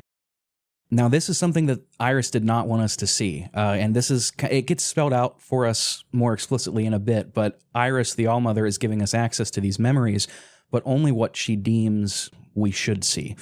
So this memory, whether it's repressed truly by her or by her from us, that subtle difference there, we don't know, but she has some sense of autonomy in this. We confront the intruder, we finally do, and it's Fixer, it turns out. Now, this isn't normal. Fixer left on the train, and I can't remember if it's explicitly told to you at this time or not, but when sisters get on the train to be with All-Mother on the other side, they don't come back. Like, that's they've graduated, they've ascended into heaven, so to speak. They're not supposed to come back, but here Fixer is. And she needs to speak with us. She says, Watcher, Iris, the All-Mother, you've seen her. She's horrible. She is not the person that we were told about in story time. She is not this deification of all that is good that legend depicts. This whole religion is a sham. She's working, in fact, with the occupants. She speaks to them. She's on their side. Those occupants that killed so many, that killed our friends, that killed our ancestors, she is working with them. We need to tear this down. And of course, Watcher is very devout, and she has blinders on. And this is part of Watcher's character growth, is growing out of this. But right now, her worldview does not allow her to accept this as a possibility. So she criticizes Fixer for being impure of faith and not believing in All-Mother. And despite their relationship, she narcs on her to Principal after the communion's over. And that's the end of chapter 2. There is a little interlude explaining the religion. The TLDR is its original sin. Like, that's the whole concept. There was one sister with original sin. They all live with that sin, and they atone through being good and pure in the religion for salvation. That's the whole deal. But that ends chapter 1. Yeah, and the things that you learn in here, like, I remember bubbled up a bunch of questions in my head. Specifically, if we're learning that these are communions that the All-Mother is allowing you to see, communions of memories that she is allowing you to see, there are very unflattering things even outside of that repressed memory, even outside of Fixer busting in and telling you that this is all a sham. You think that Iris was not very nice. You see her being, at the very least, very blunt and kind of rude to Zhao. So it bubbled up, and we'll see this again as things get further on, but it made me wonder, why is she doing this? Why would the All-Mother want you to go through these and see these things about her where you see that she was not super well liked? She was not the nicest person. Zhao is very clearly, even in this first chapter, portrayed as like very new to the country, very new to the school. She needs somebody, so she latches onto Iris, and Iris is just not really having it. And Zhao's character is super heartbreaking in a lot of different ways, especially early on in the story here, where all she needs really is a friend, and Iris is just kind of like keeping her at arm's length the whole time until she dies. And there's a really heartbreaking quote from Zhao where she talks about how her dad died, and all that's left of him is a picture in their house, I believe. And she says at the end, as she's dying, she says, I don't want to become a picture like my dad. And then she's gone. So her character, and then you see how Iris treats her, and it just makes me wonder, and I think this is a good thought to carry into future chapters, if there is all of this incriminating stuff about Iris in the memories, why would she let you see it? Yeah, I have no answer to that yet. Yeah, I have answers, but for later. Yeah, but at that point I was also struck by a lot of it. I want to talk a little bit about the fixer scene, because typically when we play a video game, we often want to, at least in some small way, be in line with the main character, right? As far as we know at this point, Watcher's the main character. Watcher's who we're going to play as through the whole game. As far as we know, that's the case right now. And we're going to go through a bunch of communions, learn about the All-Mother, but we're playing as this character. But typically, when you play other games, if you're not making choices as the character, you want to sort of agree with the character a bit, with some exception, and or at least want to rally for them and root for them. But when not only does Watcher decline Fixer, but also then narc on her, I've never pushed away from a character so fast.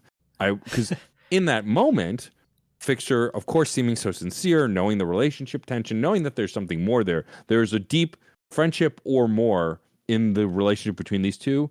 Me as the player seeing that went, well, of course I'm going to believe Fixer. I love them. I want to believe them. But the character doesn't do that. The character goes, this can't be right. You're wrong. And I can't believe you've done this. I now have to go tell on you. And I immediately went, nope, I don't want to play this game. I can't, I bounced off so fast. I knew I was going to keep playing, but I immediately was like, I don't like this character, which is very interesting because that doesn't happen a lot in games. Yeah. And the way that, Watcher reacts to this by narking on Fixer, if you remember anything from the beginning of the game, you watched Watcher kill the All-Mother. Right. So you know she's going to come around. You know she's going to come around to it, but at this point, you know that she's not there yet, and so it sets up this wonderful thing that you're trying to figure out as you go, which is like, okay, we know that Watcher is not here yet. How does Watcher get to the point where she kills God in whatever point this is going to happen? Because it was clear to me at this point that that beginning was, as you both said, it happens later. We'll get back to that point. So how do we get there? And I think that this is wonderful for setting up, who Watcher is at the start and where Watcher ends up at some point in the future. And we're going to fill that middle part in. And I do want to clarify, there was never a moment, like I said the words, I don't want to play this anymore. I never really wanted to stop playing, but that moment, even knowing where she was going to get, I was so viscerally against the reaction that my character was making that it made me go, I don't like this character anymore. There will obviously be growth to that, along with because I do actually love this character and love this game. But in that moment, I just never had such a visceral, opposite reaction. I don't want to even say negative, but opposite reaction to what the game is doing. And that was what hooked me at the end of this chapter, was having that reaction. And the other thing about this opening chapter that really set up for me is and you said at the end of the chapter, they do the little storybook thing that explains the religion. And so you learn what the All-Mother is, what the sisters are, what their relationship with each other is like, how this religion is all set up, this cult, if you want to call it that. It starts to help things make sense around the way that the orchard and the society is built when you think about, okay, so who's their god? Their god is a teenage girl. And so looping back to the name Bang Bang Fire, who would name a character like that? A teenager might name a character like that. Who would name the character that's in charge of, running the place? Principal. Well, name it Principal because that's what your life is like. You go to school, the principal runs the school. So, there are lots of other ways that this society is built in a really interesting way, because it's built the way that a teenager would build their own society if they suddenly become God. But this is, just the start of that. Yeah. I refuse to believe a teenager could not come up with something better than Bang Bang Fire. I'm just putting my stamp on that. This moves us into chapter 2. We're back at the garden now. We get to see the layout a little bit better, and we're going to get to explore here in just a minute. Principal is going to relay over the intercom what happened with Fixer during the communion, and there is a representation via these child drawings of what happened. Essentially, that Fixer was incinerated for being impious and going against the Allmother. I don't like these drawings one bit. That's purely personal taste. It might work for you. There's also this child language that they use. Their catchphrase is a bad word. Their incantation, their holy incantation for this religion is Heki Almo, which feels a little too Tumblr core to me. I retract from that stuff very viscerally. Dave, you had mentioned off mic that this came about as an inside joke resulting from a typo of somebody trying to type hello and they accidentally typed Heki, which I find to be quite funny. I mean, razzing on your friends for typos is something that will always be fun. 50 years into the future, was the Greek there? Yeah. Yeah, exactly. Exactly. That comes down to taste. I mean, that's not a true con. But Principal then mandates mandatory communion with all of the graduated sisters. So we're going to start with Bang Bang Fire, who, by the way, is abbreviated as BB by everybody. So we're starting with BB, and then we'll go to Healer and Knower. We get to talk to all of the all of the subordinate and non-graduated sisters too. We can't feasibly mention all of this, just as we can't feasibly mention all of the interesting cinematography and set pieces. Just know that it is additive to the experience, and some of these characters are going to be present through the whole game. So it is a boon to get to know them. But for now, we're going to start our first of the next 3 communions with the pacifist and introspective sister of war, Bang Bang Fire. Before we jump into that really quick, I just want to say the drawings, you get a world map, quote unquote, that's one of these childlike drawings, and I was immediately annoyed because I looked at the map and went, well, this isn't helpful at all. It's hard to follow, right? That was a patch too. So people had complained that the orchard didn't have a map, and then they patched in the childlike drawing map, and people are like, oh, come on. But I actually respect the hustle in that way, right? You want to show, first of all, as someone who could draw and then quickly fell out of being able to draw, adults draw that way sometimes, right? If you can't draw, you can't draw. And so I appreciated the ambiance of it, if you will. I thought that was really interesting. And then there was one other thing I wanted to mention, and now of course it fell out of my head. I liked and hated at the same time the drawing for the world map, because it felt intentional, of course, and I had a lot of respect for it, whether I enjoyed it or not. Oh, it was the other thing, the greetings. So I love when you get on your old man pedestal, Rick. It brings me great joy as someone who also likes to, and they say oh, that's too hip, that's dumb. But the best part about the Heki Almo thing, and then there are other ones we've mentioned them briefly, like Red to Blue and Hair to Hair, and we'll get into those more later. They do sound like the kind of religious thing a child that doesn't really know the world would make up, but also playing this game even a month after it came out in June or July, whenever I played it, and being able to then, with other people, do those greetings to each other and feel like you're part of an inside joke for the game because of those things. I posted my review on, I do these little summaries I post on Instagram of a game when I beat it. And then my friend Jenny Wyndham replied to my Instagram story going, Hair to Hair. And I went, Hair to Hair, sister. And it feels good. I don't know, being in with the game and a kind of response only someone who played the game could make.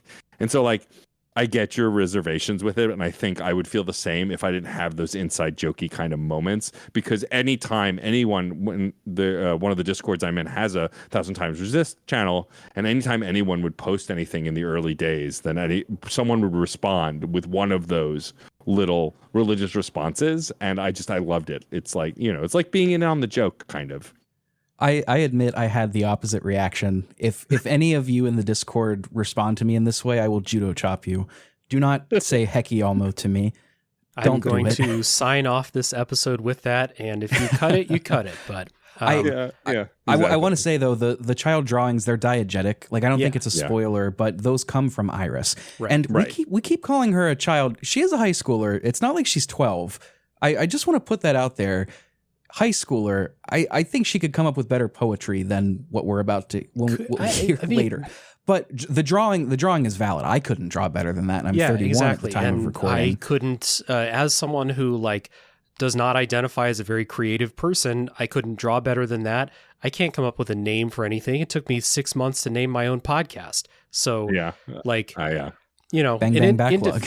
In defense of those greetings, we'll say, I think that for me, those serve the purpose to, number one, put us in this like hyper religious cult mentality, and also show us, because it's such unfamiliar language, to drive home just how far away we are from our society and our manner of speaking.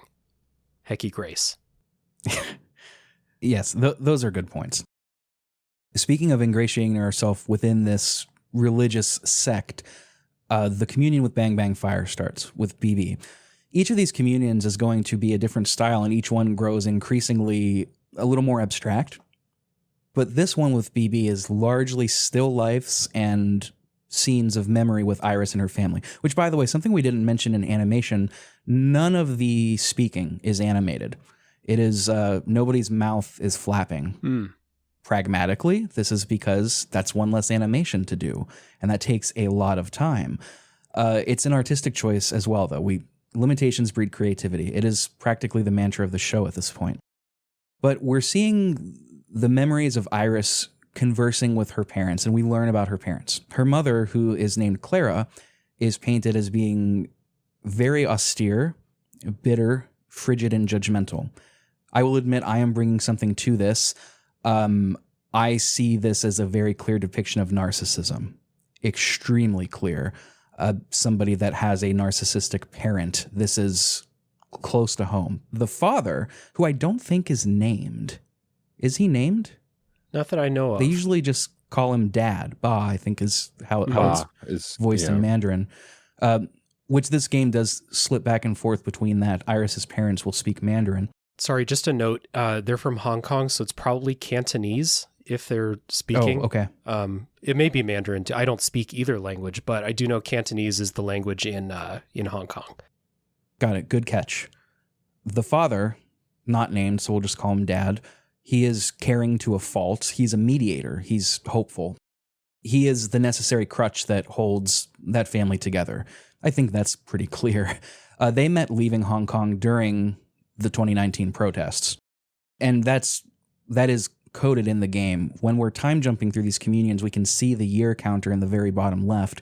And it's not pertinent to at all times track this linearly across time, but it does help to know, okay, this is a year before Iris left to be studied. This is before Iris was in school, things of that nature. But that timeline is helpful to have. Yeah, the timeline and like knowing where Iris's parents came from. I mean, we've talked a couple times about the generational trauma theme throughout this game, and one of the big things, and this is something I mentioned earlier about how like it can be more subtle than Iris's mother is cold, therefore, you know, Iris is then cold to the daughters or something like that. It's more subtle than that in this game. I didn't necessarily get that Iris's mom was like bad to Iris. She's just, you know, she's going through it too. They uprooted, they left, and they did not make this move by choice. They escaped a political situation where they felt like they could no longer live there. And there's a bit of conversation with Iris's, I believe it's Iris's mom with her mom, and, you know, the, we'll say strained relationship between the two of them over the political situation. Oh, I cannot wait to discuss this. I want to put a pin in this specifically until the end. It's difficult to discuss this without having a fuller picture of the narrative. And for that reason, I'm going to save it for episode 2. once we complete the narrative. Fair. I'm going to be Yeah. making a note of all of this. However, I do want to put up a counterpoint that I'm very firmly on the hill that past traumas do not excuse current actions. Right. I very firmly believe that Iris's mother was mistreating her, very much so. And I'm really looking forward to discussing this whenever we get to the end, because I don't think that there is a right answer. Is the core of this. I think that one of the great things about this game, with the exception of one faction, which does kind of tie into some of the other themes of this game, but again, we'll get there. With the exception of one faction, there is no black and white morality. It's all shades of gray. If you come away thinking, oh yes, this was the definitive antagonist, or this was the definitive good guy, you're reading this, I think, incorrectly. Right. So my saying that I think that about Iris's mom is not a declarative statement that this is fact. It is just saying this is, from my perspective and what I am bringing to this from my past, this is how I'm perceiving it. And I really want to discuss that once we get through this story, is what I'm saying. Yeah. I think it's a very interesting thing to talk about, because that's one of the great themes of this game. Yeah, absolutely. And everything, the plot, the themes, who's the movers and shakers and what their motivations are such a tangled web that it will take till a later point to like really dig into some of that. But this part where you're communing with Bang Bang Fire and going through the apartment, I think is a really awesome presentation decision, because it switches from the third person angle to first person in this section, and sometimes even top down in this small apartment compared with the large orchard that's very open and stuff. So if you think that Iris is having a hard time at home for whatever reason and maybe feels a little claustrophobic in there, that switch to first person is the way to make you feel a little bit of that claustrophobia as well. Yeah, without a doubt. What I love about being in this space with BB too is like, so Bang Bang Fire is named because they use a gun. They are the source. They are the resolver of conflict, I will say, I guess. All of her lines here and all of her interactions are very, I don't want to say space casey, but very like kind of vibey and kind of like Space Casey. I wrote philosophical, and you're like, yeah, she's a loon.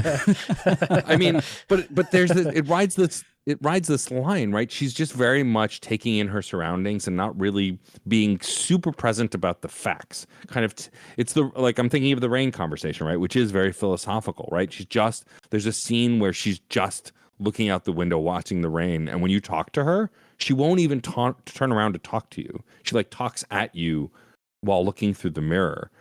And I love that, right? I love this kind of like floatiness, effervescence. That's the better word that I was looking for to her personality, because you would assume an aggressor based on her title, or at least a defender, someone who has to use action, violence, which is what the name implies, wouldn't be like that. They'd be more rigid, more militaristic, and they're not. And I love that here. And they cut to the quick of that really fast.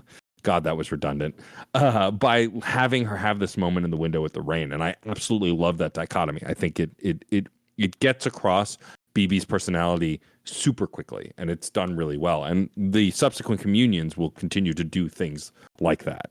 It's a responsible depiction of somebody that is responsible for warfare. Yeah. I think it's kind of a churlish one to depict somebody that's like a soldier as being gung-ho about killing and loving violence. Yeah. That's just not real. That's a power fantasy.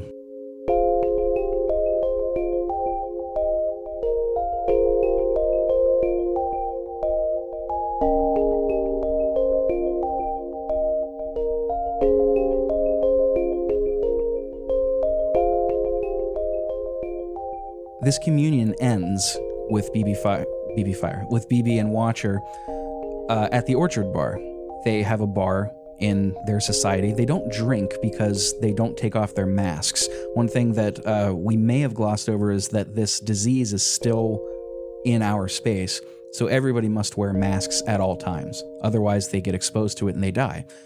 So alcohol, which is also referred to as nutrition, it's kind of a vague territory here, but it ultimately doesn't matter all that much. It is alcohol. It is done through intravenous injection, which gives me the heebie-jeebies as somebody that's very scared of needles. Or maybe they just like plug in like cyborgs. I don't know. But it ends with them. BB asks if she wants to talk about it. She's like, you deserve to unwind. And Watcher is not able to reconcile Iris's actions. Why would she desert her family? This is Watcher's. She watches straight ahead at all times. She's got these moral blinders on. Why would she desert those that care for and love her? That's how this chapter closes out.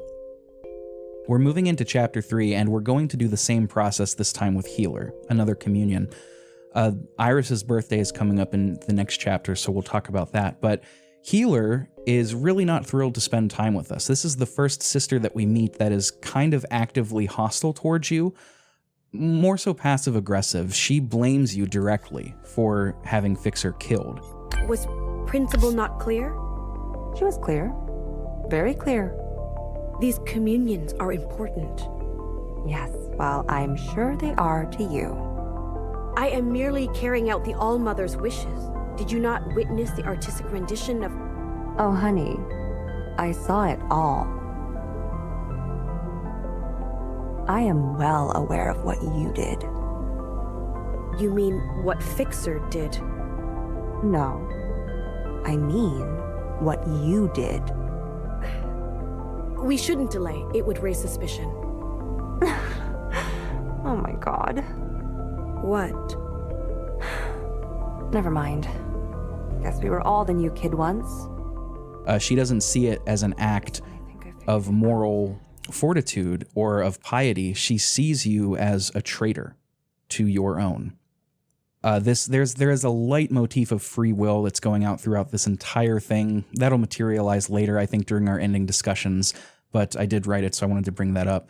So this communion, let's just jump right in. This is where the Nier influence is like right on the sleeve. We get side-scrolling, top-down, running across post-apocalyptic drowned cities while text scrolls across the screen. It's an incredible artistic choice, and like I said, we can't talk about everyone, but this one deserves some recognition. It's very well done. Yeah, agreed. Yeah, especially the one with the, running across the water with the buildings in the background. That is a super striking scene there. I feel like everyone who's played this game has that screenshot. Yeah, I know I do. Yeah. Everyone has the screenshot of that, and then the one when you do the communion with Knower later. Yes. Mm-hmm. Yeah. Yep, those two are both like, oh yeah, I should capture this moment. But yeah, no, the water effects, I wouldn't say are realistic, but are incredibly gorgeous nonetheless. Like just how they look. It's less about the physical nature to the water and more how it reflects and looks like you're running on a mirror, essentially. It's really well done. So at the end of BBF's communion, we meet Johnson the 50 and Mimi the 50. They're the like Halo-esque guards that we saw in the school during our first communion. They've convinced Iris to come with them, much to the chagrin of her parents, specifically her mother. Iris willingly goes, and this is her first day at this facility. They want to study her to see why she's immune and to see if she could save the human race. We also get a brief reminder here that Iris lets us see these memories. She's not going to let us see things she doesn't want us to see. Quick little aside. Mm-hmm. This is where the clone process begins. Some of the members, like Johnson, don't like this, while others, like Mimi, are more austere and strict. They are beginning to clone Iris. Several scenes coming up describe Iris, quote, redacting various groups of people until only she remains. It's implied that this is killing. That is what it is. Mm-hmm. But we learn more about that a little later. After 30 years by herself, Iris plucks 5 strands of her hair and goes to the cloning facility that they were previously using to create 5 sisters of her own, the original 5 sisters. She also has her black garb on here, and I wonder aloud to myself, where is she shopping after the death of humanity? Will capitalism never die? They have it in the just in the closet at the government research facility. They have this garb. Gorgeous black dress, yeah. This is where Iris decrees herself as a god. I think she gives herself the title of All-Mother, if I'm not mistaken, and forbids the clones to ever make clones of their own, although Judas already sits among them. We also learn here that the original sisters, and this is much to Healer and Watcher's surprise, the original sisters had immunity to this disease. Mm-hmm. And Watcher is immediately like, what happened? This is something that is, I mean, it's not explicitly said because it doesn't need to be, but these communions do not take place with everybody. It is Watcher and one other sister.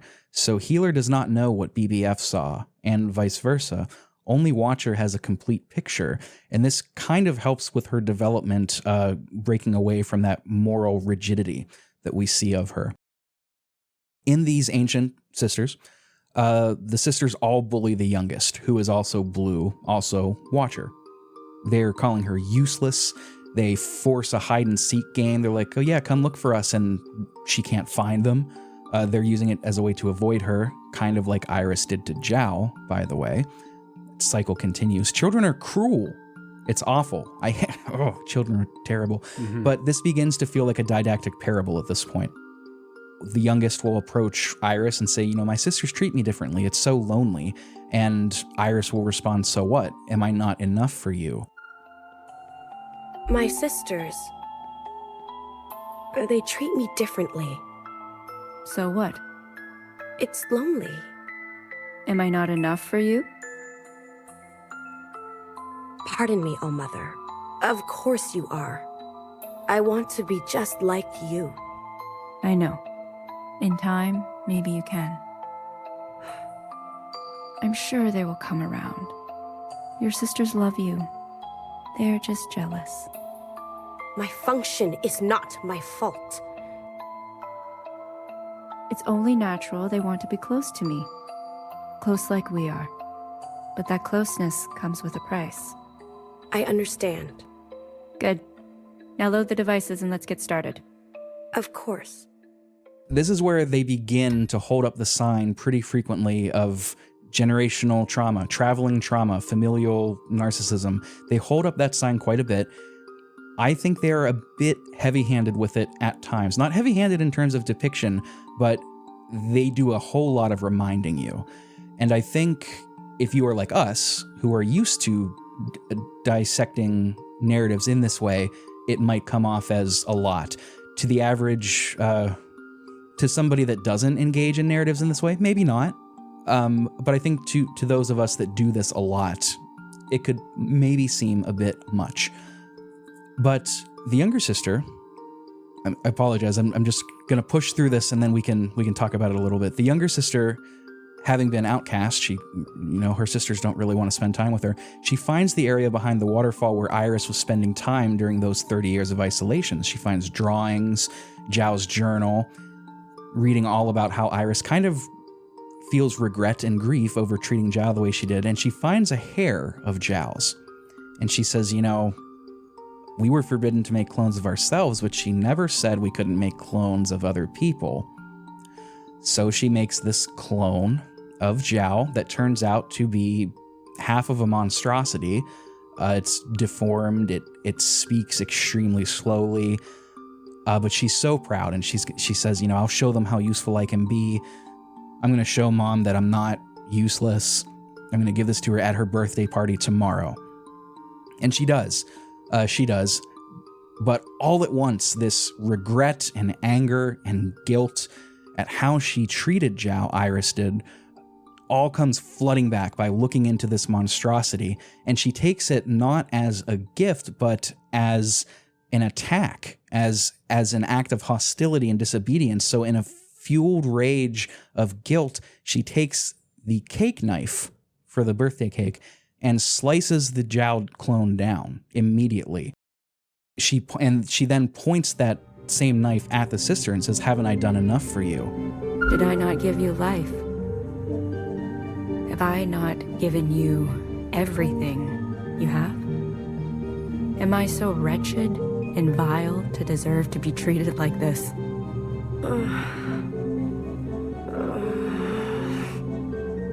You have nothing to say? Where did I go wrong? You need to feel the weight of your actions. You will pay for this, sister. The exact words that Iris's mom said to her, more or less. But this is where Iris takes the immunity away from the rest of the sisters. This is the inciting incident. This is the original sin as it comes to be known. The ancient sin is, I think, how it's referred to. She plucks the hair from each of the sisters' heads, except for Watcher, except for the youngest, that was her own, and it takes away that immunity. That's fine. I mean, that's, it's not hard to just accept that. But that takes away the immunity, and each of these sisters dies. It's kind of funny as they're dying. Like, Healer runs back to try and find medicine. She can't. She dies. Knower goes back to the library and like pursuing knowledge to see if there's got to be a resistance or something. She dies. Bang Bang Fire starts shooting the air, trying to shoot the disease, which got a big laugh out of me. I have to admit. But this is what prompted Iris to leave the garden. She says, you can remain here alone. You can just sit and stew in your actions. And she leaves. And that is how, well, there's one more scene, but that is how this communion flashback ends. And we can see now without any shadow of a doubt that Iris, our god, our deity, has punished all generations for the sins of one. And she is directly responsible for making their lives so fragile. Now, I know I've been talking at length. So, when this reveal happened, what was going through your minds at this point?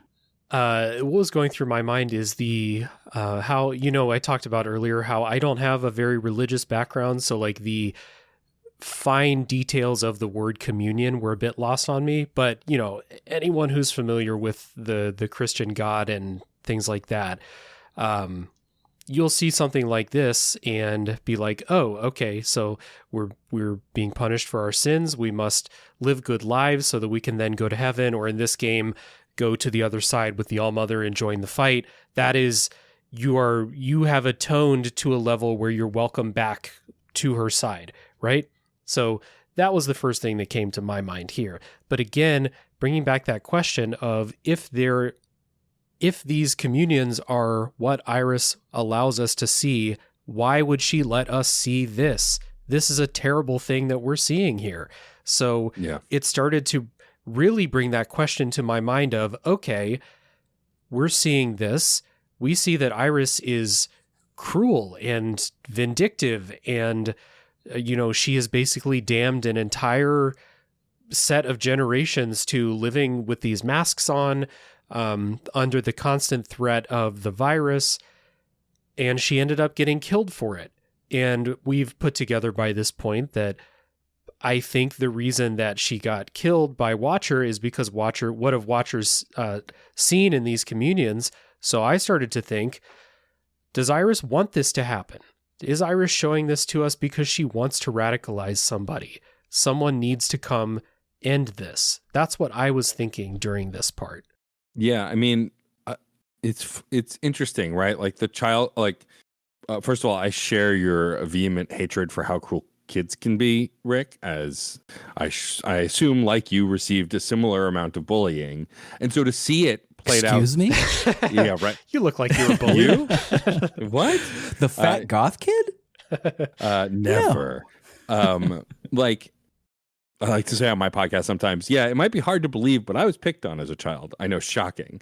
But like seeing it depicted so well here, the children just picking on Watcher, and like the hide and seek scene especially, because we glossed over it a little bit, but so they all play hide and seek and you control Watcher looking for them. And as you play, like stand-in bodies of Watcher show up in the background of all the places you look. And so by the end, you can see all of the places you've been that your friends are not, while they continue to hide from you until you finally resolve that section. And it's just heartbreaking.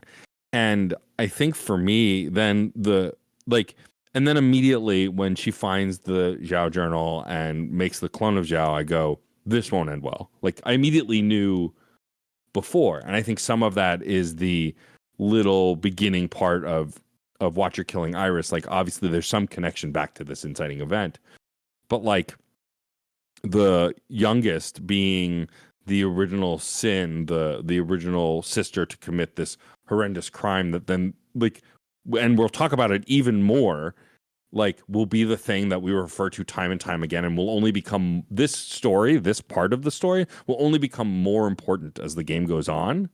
Like, I think there's that shock value here, and I think it's meant to really show you, like it's meant to bring you to Watcher's eventual side that we're gonna work towards of like, like what Day was saying, does Iris want this?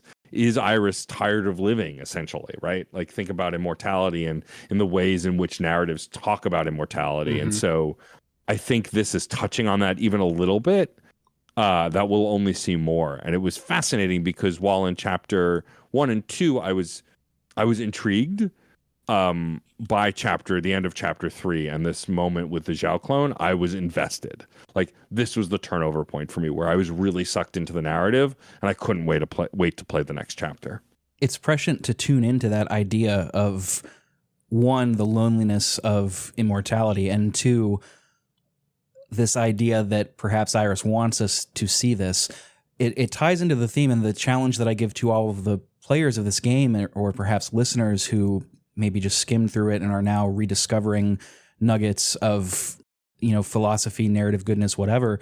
It's pertinent to think about, and I challenge you to do so.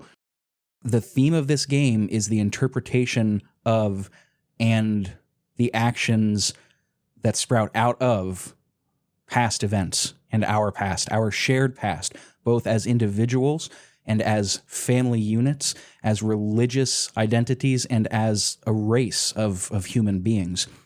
This must be at the forefront of all of this. And viewing Iris's decision to show us this in this lens, you can make a lot of really informed decisions about what's to come. But the great thing is, if you don't see it, it doesn't matter because it's laid out so well. And I think the narrative steps that take us there are just fantastic. This studio, it's really phenomenal what they've done. Yeah, absolutely. And their first game, but this is not their first rodeo, telling a story. So it is phenomenal. I wanted to revisit, Rick, if it's cool with you, a conversation we had in our group chat, or maybe it was in the Discord server, about the heavy-handedness of the generational trauma theme with this particular scene here. Because earlier I said that there are some scenes where it's depicted in a very obvious way, and other times it's a lot more subtle. This is the one where it's like, it's right on there. Like, if you pick up on any of these uses of it, it's this one, right? It is passing on, Iris, they show it earlier I think it's in this chapter, or maybe in chapter 2, they depict Iris's home life, and then they show how she treats her kids in this one. And this is the time where it's like most on Front Street. And I think that, like, I had said something to the effect of, I think that there's a difference between making a theme obvious and being heavy-handed with it. And I think that this one is like right on that line where to me, it's not heavy-handed to the point where it's like distracting. It would be distracting if it's like they're almost holding up a sign being like, Iris feels like she was mistreated, therefore she's mistreating her kid. Do you get it? Like, I use the ending of Detroit Become Human as the example where I'm like, oh, come the fuck on. Like, have a little subtlety, right? This one to me just felt like they're depicting an event and Iris reacted super harshly. And there was a lot of emotion that went into it. I assume that part of what Iris is doing is trying to live the best life she can, and any reemergence of things from her past, like Zhao, this is not what she wants. So she reacts super harshly to that, as you said. This one, to me, I think walks that line where they want you to know that this is something that happened. They want you to know that this is how she treated the youngest, and it becomes much more important in later chapters. But to me, it didn't feel like it was distractingly obvious. It's just something that is loud. I'd like to defend myself in 3 quick ways. Sure, yeah. First of all, Sunset Visitor, if you're listening, nothing that I'm saying is taking away from the fact that I love this game. Okay. Nothing is beyond criticism, but it does not take away from the fact that this is a phenomenal work. 2, they're better writers than David Cage. so David Cage and his team, they're sloppy writers, I find. So even if this was more heavy-handed than that, it would have been more successful, in my opinion. And 3, Agreed. I did bring up the heavy-handedness, but I was well beyond this part whenever I did on a second playthrough as well. I was beyond this part. Okay. So that was coloring it to me. I do feel like at a certain point, it felt to me like they were saying, don't make me point to the sign or don't make me tap the sign. It is not here. This is a climactic event this is the first time Watcher is realizing any of this. So much so that Healer, by the way, has dipped out of the communion at this point. Yep. She is being faced with such cognitive dissonance over what she has been led to believe all of her life that she has now just willingly stepped away. And of course, what is she thinking? I'm next, right? We watched Watcher give up on her, to use, the obvious term for it, her partner in Fixer. We watched her give her up for the sake of piety. What is she going to do to me now? So not only is she dealing with this cognitive dissonance of what the true All-Mother really is, now she's wondering, am I going to face the same fate as Fixer? Am I to be incinerated? Mm-hmm. Right? This is a climactic event. I don't think this was heavy-handed at all. That's my bad for assuming that it was the one. I wrote it in the notes here because I was reviewing scenes. And I admit, sometimes when I take notes, my emotions are high, right? That's why I don't always read word for word what I write here. Sometimes, but not always. I don't think this was heavy-handed. I think this is a great scene. I really do. We can revisit that conversation in that later scene, but I did, I was looking forward to digging into it because I think everyone's going to draw that line in their own way of a point where you're like, okay, it's too much now. You're trying to shove this down my throat. And I didn't personally think that any scene in this game reached that point, reached the march at the end of Detroit Become Human, where I was like, never shoving down throat. More so I got the sense of somebody, and as somebody that has worked on projects, being a little bit self-conscious that somebody might not see what I perceive to be my best work. Yeah, 100%. And wanting to say, please notice this. Please notice this. Yeah. And I think that that's fine in fiction to have parts where you're really using subtlety, and a lot of people might not pick up on that. And part of, I think creating something like, and I'm speaking as someone who's never created something like this, but making assumptions here, part of it is you have to have the knowledge that some people are just not going to pick up everything that you put down. And then there are parts where you do, like you said, you have to, or I think it's okay to be like, I want to make sure that people get this one. Yeah. I think as someone who, at least speaking for myself on this call, is unusually thick when it comes to getting some of this stuff sometimes, getting the twist, as I mentioned earlier, I'm referencing the Yakuza games, which I've talked about a lot. I always get surprised by me too. their They get me every time. Thick.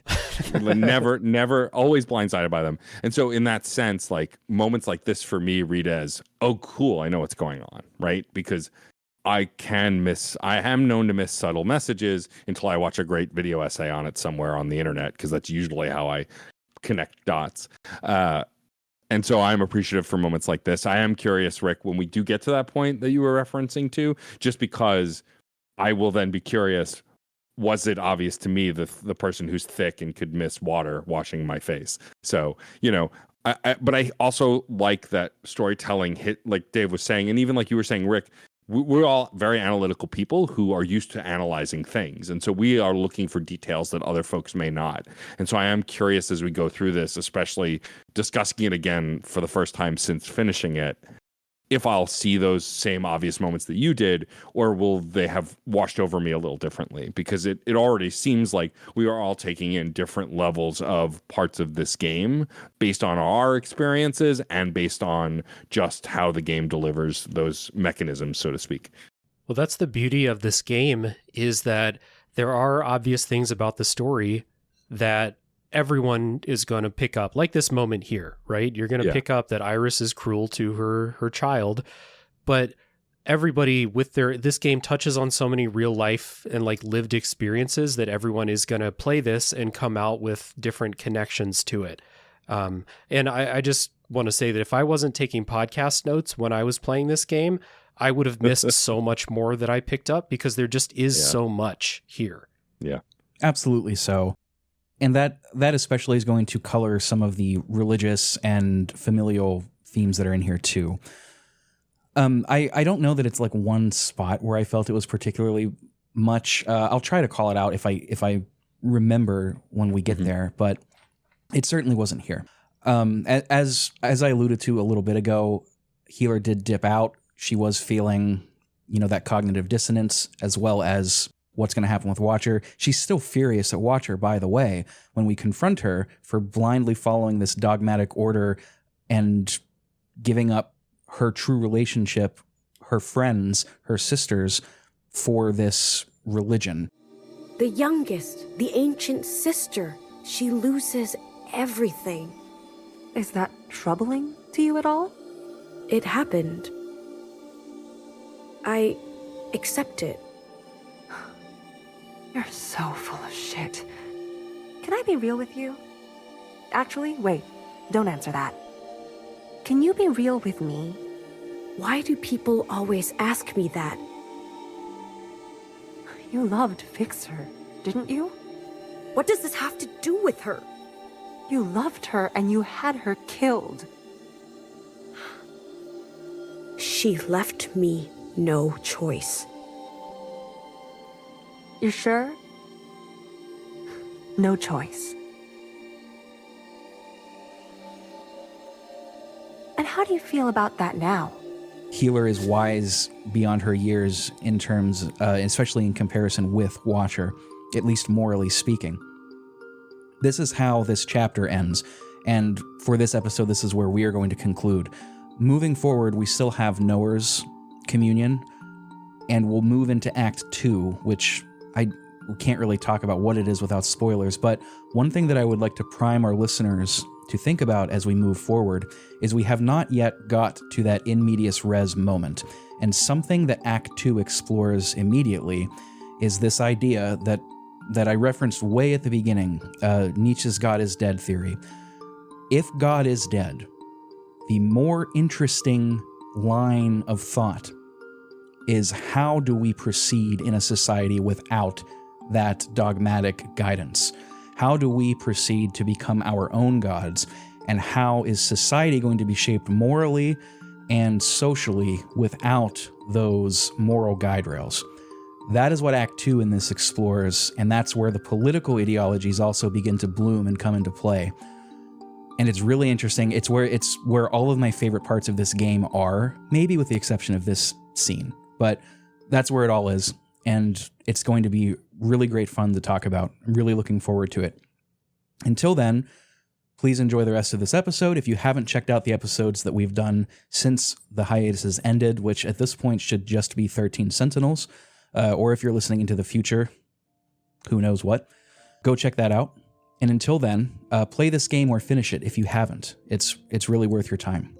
So Dave, Matt, I want to thank you both for coming onto the show again. Listeners are well aware of both of your shows, Tales from the Backlog, as well as a Top 3 podcast, Dave. And I don't know that I can count as many shows that Matt does. I'm a musician. I can only count to 4. But Fun and Games is the flagship one, as well as being an editor for Game Informer. The Screen Snark, which I think is not currently active, if I'm not mistaken, but at the time of recording anyway. But I wanted to give you both a platform to talk about new projects that you've got going on, specifically to call listeners to your contemporary work and give them good things to listen to. So yeah, as Rick said, and thank you, Rick, for the invite on here to talk about this one. I feel like I could, just do as many guest spots about this game as possible and have different conversations each time. So this is valuable for me, even though I did a podcast about it on Tales from the Backlog with Michael Hyam, which was a really great conversation. And this conversation so far has been very different from the one that we had. And that just speaks to everything that this game has to offer. So thank you for giving me that chance, Rick. And for my shows, first of all, Tales from the Backlog maps most closely onto Pixel Project Radio. It is a weekly deep dive podcast. Each week is one different game. Each episode is split between a non-spoiler section and a full spoiler section. So if you haven't played a particular game, you can listen to any episode of my show and you won't be spoiled unless you don't heed the warnings when spoilers begin. In the past, Rick and Matt have both been on my show many, many times. I think Rick is other than my childhood best friend, Rick is the most common guest on the show. So a lot of stuff to look forward to.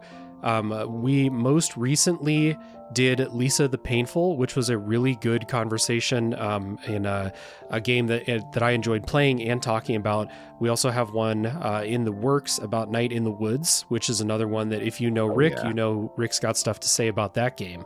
So you can look forward to that. And so that's Tales from the Backlog. You can find it anywhere you find podcasts, which is also true to say about my other show, A Top 3 Podcast, which is an easier pitch. It's top 3 lists. It's a comedy show. We do top 3 lists. We draft weird topics. Those are my shows. So thank you again. I'm really looking forward to part 2. I do too much, but I want to point out that I now currently am only working on 3 podcasts. So Dave, you're 1 podcast away from being even with everybody. So I'd watch it because it's coming for you. Someone's going to have an idea. As Rick alluded to, since the last time I was on the show, Screen Snark, my TV movie podcast, has since gone on indefinite hiatus. Both me and my host just moved in creative directions.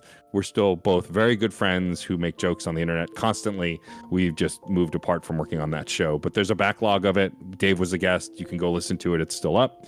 But the shows that I'm actively working on, Fun and Games, the flagship one, as Rick mentioned, is a broad conversations podcast that me and my co-host Jeff Moonen host, where we bring a guest on, or sometimes it's just the 2 of us talking about a topic within gaming. Sometimes we interview developers, composers. We do retrospectives on video game consoles and game genres. Dave was most recently on to talk about the breadth and width of the Xbox 360, which Dave called the minute we started doing retrospectives. And so it was fun to finally bring that to fruition. It's a great listen. Mm-hmm. And then if you want something more related to this episode, as of when we're recording, the most recent episode we did topic-wise is called I've Said Too Much. It's episode 173. And it's talking about games like 1000xRESIST and other games that are narratively focused or have a secret or surprise that you don't want to ruin when recommending a game, and how you might go about that, and if it's the right way to do it, or if spoilers be damned, you should just tell people what the game is. The other stuff I work on, as Rick mentioned, I am the audio editor for the Game Informer show, one of the longest running video game magazines in history, has an incredible weekly news-based video game podcast that I've also guested on occasionally. It's a great listen. Definitely go check it out. And then the third show that I do is my retrospective podcast that I do with Frankie Bradley Lestrange called Reignite. Started as a Mass Effect podcast, did the whole trilogy in Andromeda, and now we have, of course, shifted to Dragon Age, the natural follow-up to the Mass Effect series, and we're currently in Dragon Age 2, and for the first time in the history of the podcast are current with current events, because there is a brand new Dragon Age coming, and so we are doing news updates on the show as well, talking about the new Dragon Age, which we will not cover on the show till we've played ourselves at least once, but we are talking about it and are excited about it, and so makes us somewhat relevant in the pantheon of video games, and that's always nice. If any of that interests you, you can go to djstormageddon.com. All of my podcasts are there, my Ko-fi, the Patreon for Fun and Games, my merch store. Literally any way to support me is there, and I'm DJ_Stormageddon on most social media except Blue Sky, because they don't believe in underscores, so I'm just DJ Stormageddon over there. And Rick, thank you for having me. I loved doing that Celeste episode with you. It is probably a benchmark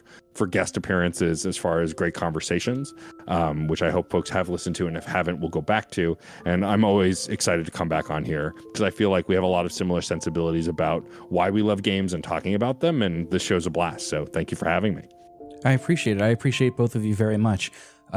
Please, folks, check out their shows. You can find Dave's and Matt's both in the description.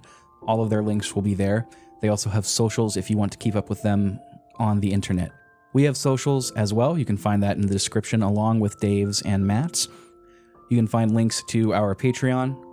As we mentioned at the top of the show, All episodes are brought to you by our patrons, so major thank you to our patrons. If you'd like to join them, if you want to support what we do, check out patreon.com/pixelprojectradio. You can also find a link to our Discord server, which is a great place to hang out and discuss both intelligent ideas and silly ideas and just let off some steam after work or school. It's a great place. Check it out. Everything will be in the description, in addition to the sources. That's new, so I wanted to make sure I said it and not forget it. So until then, thank you for joining us. Keep thinking about these themes that we brought up today and how they're going to manifest further in the next episode. My name is Rick. As always, I'm your host. Thanks for listening. We'll talk to you soon.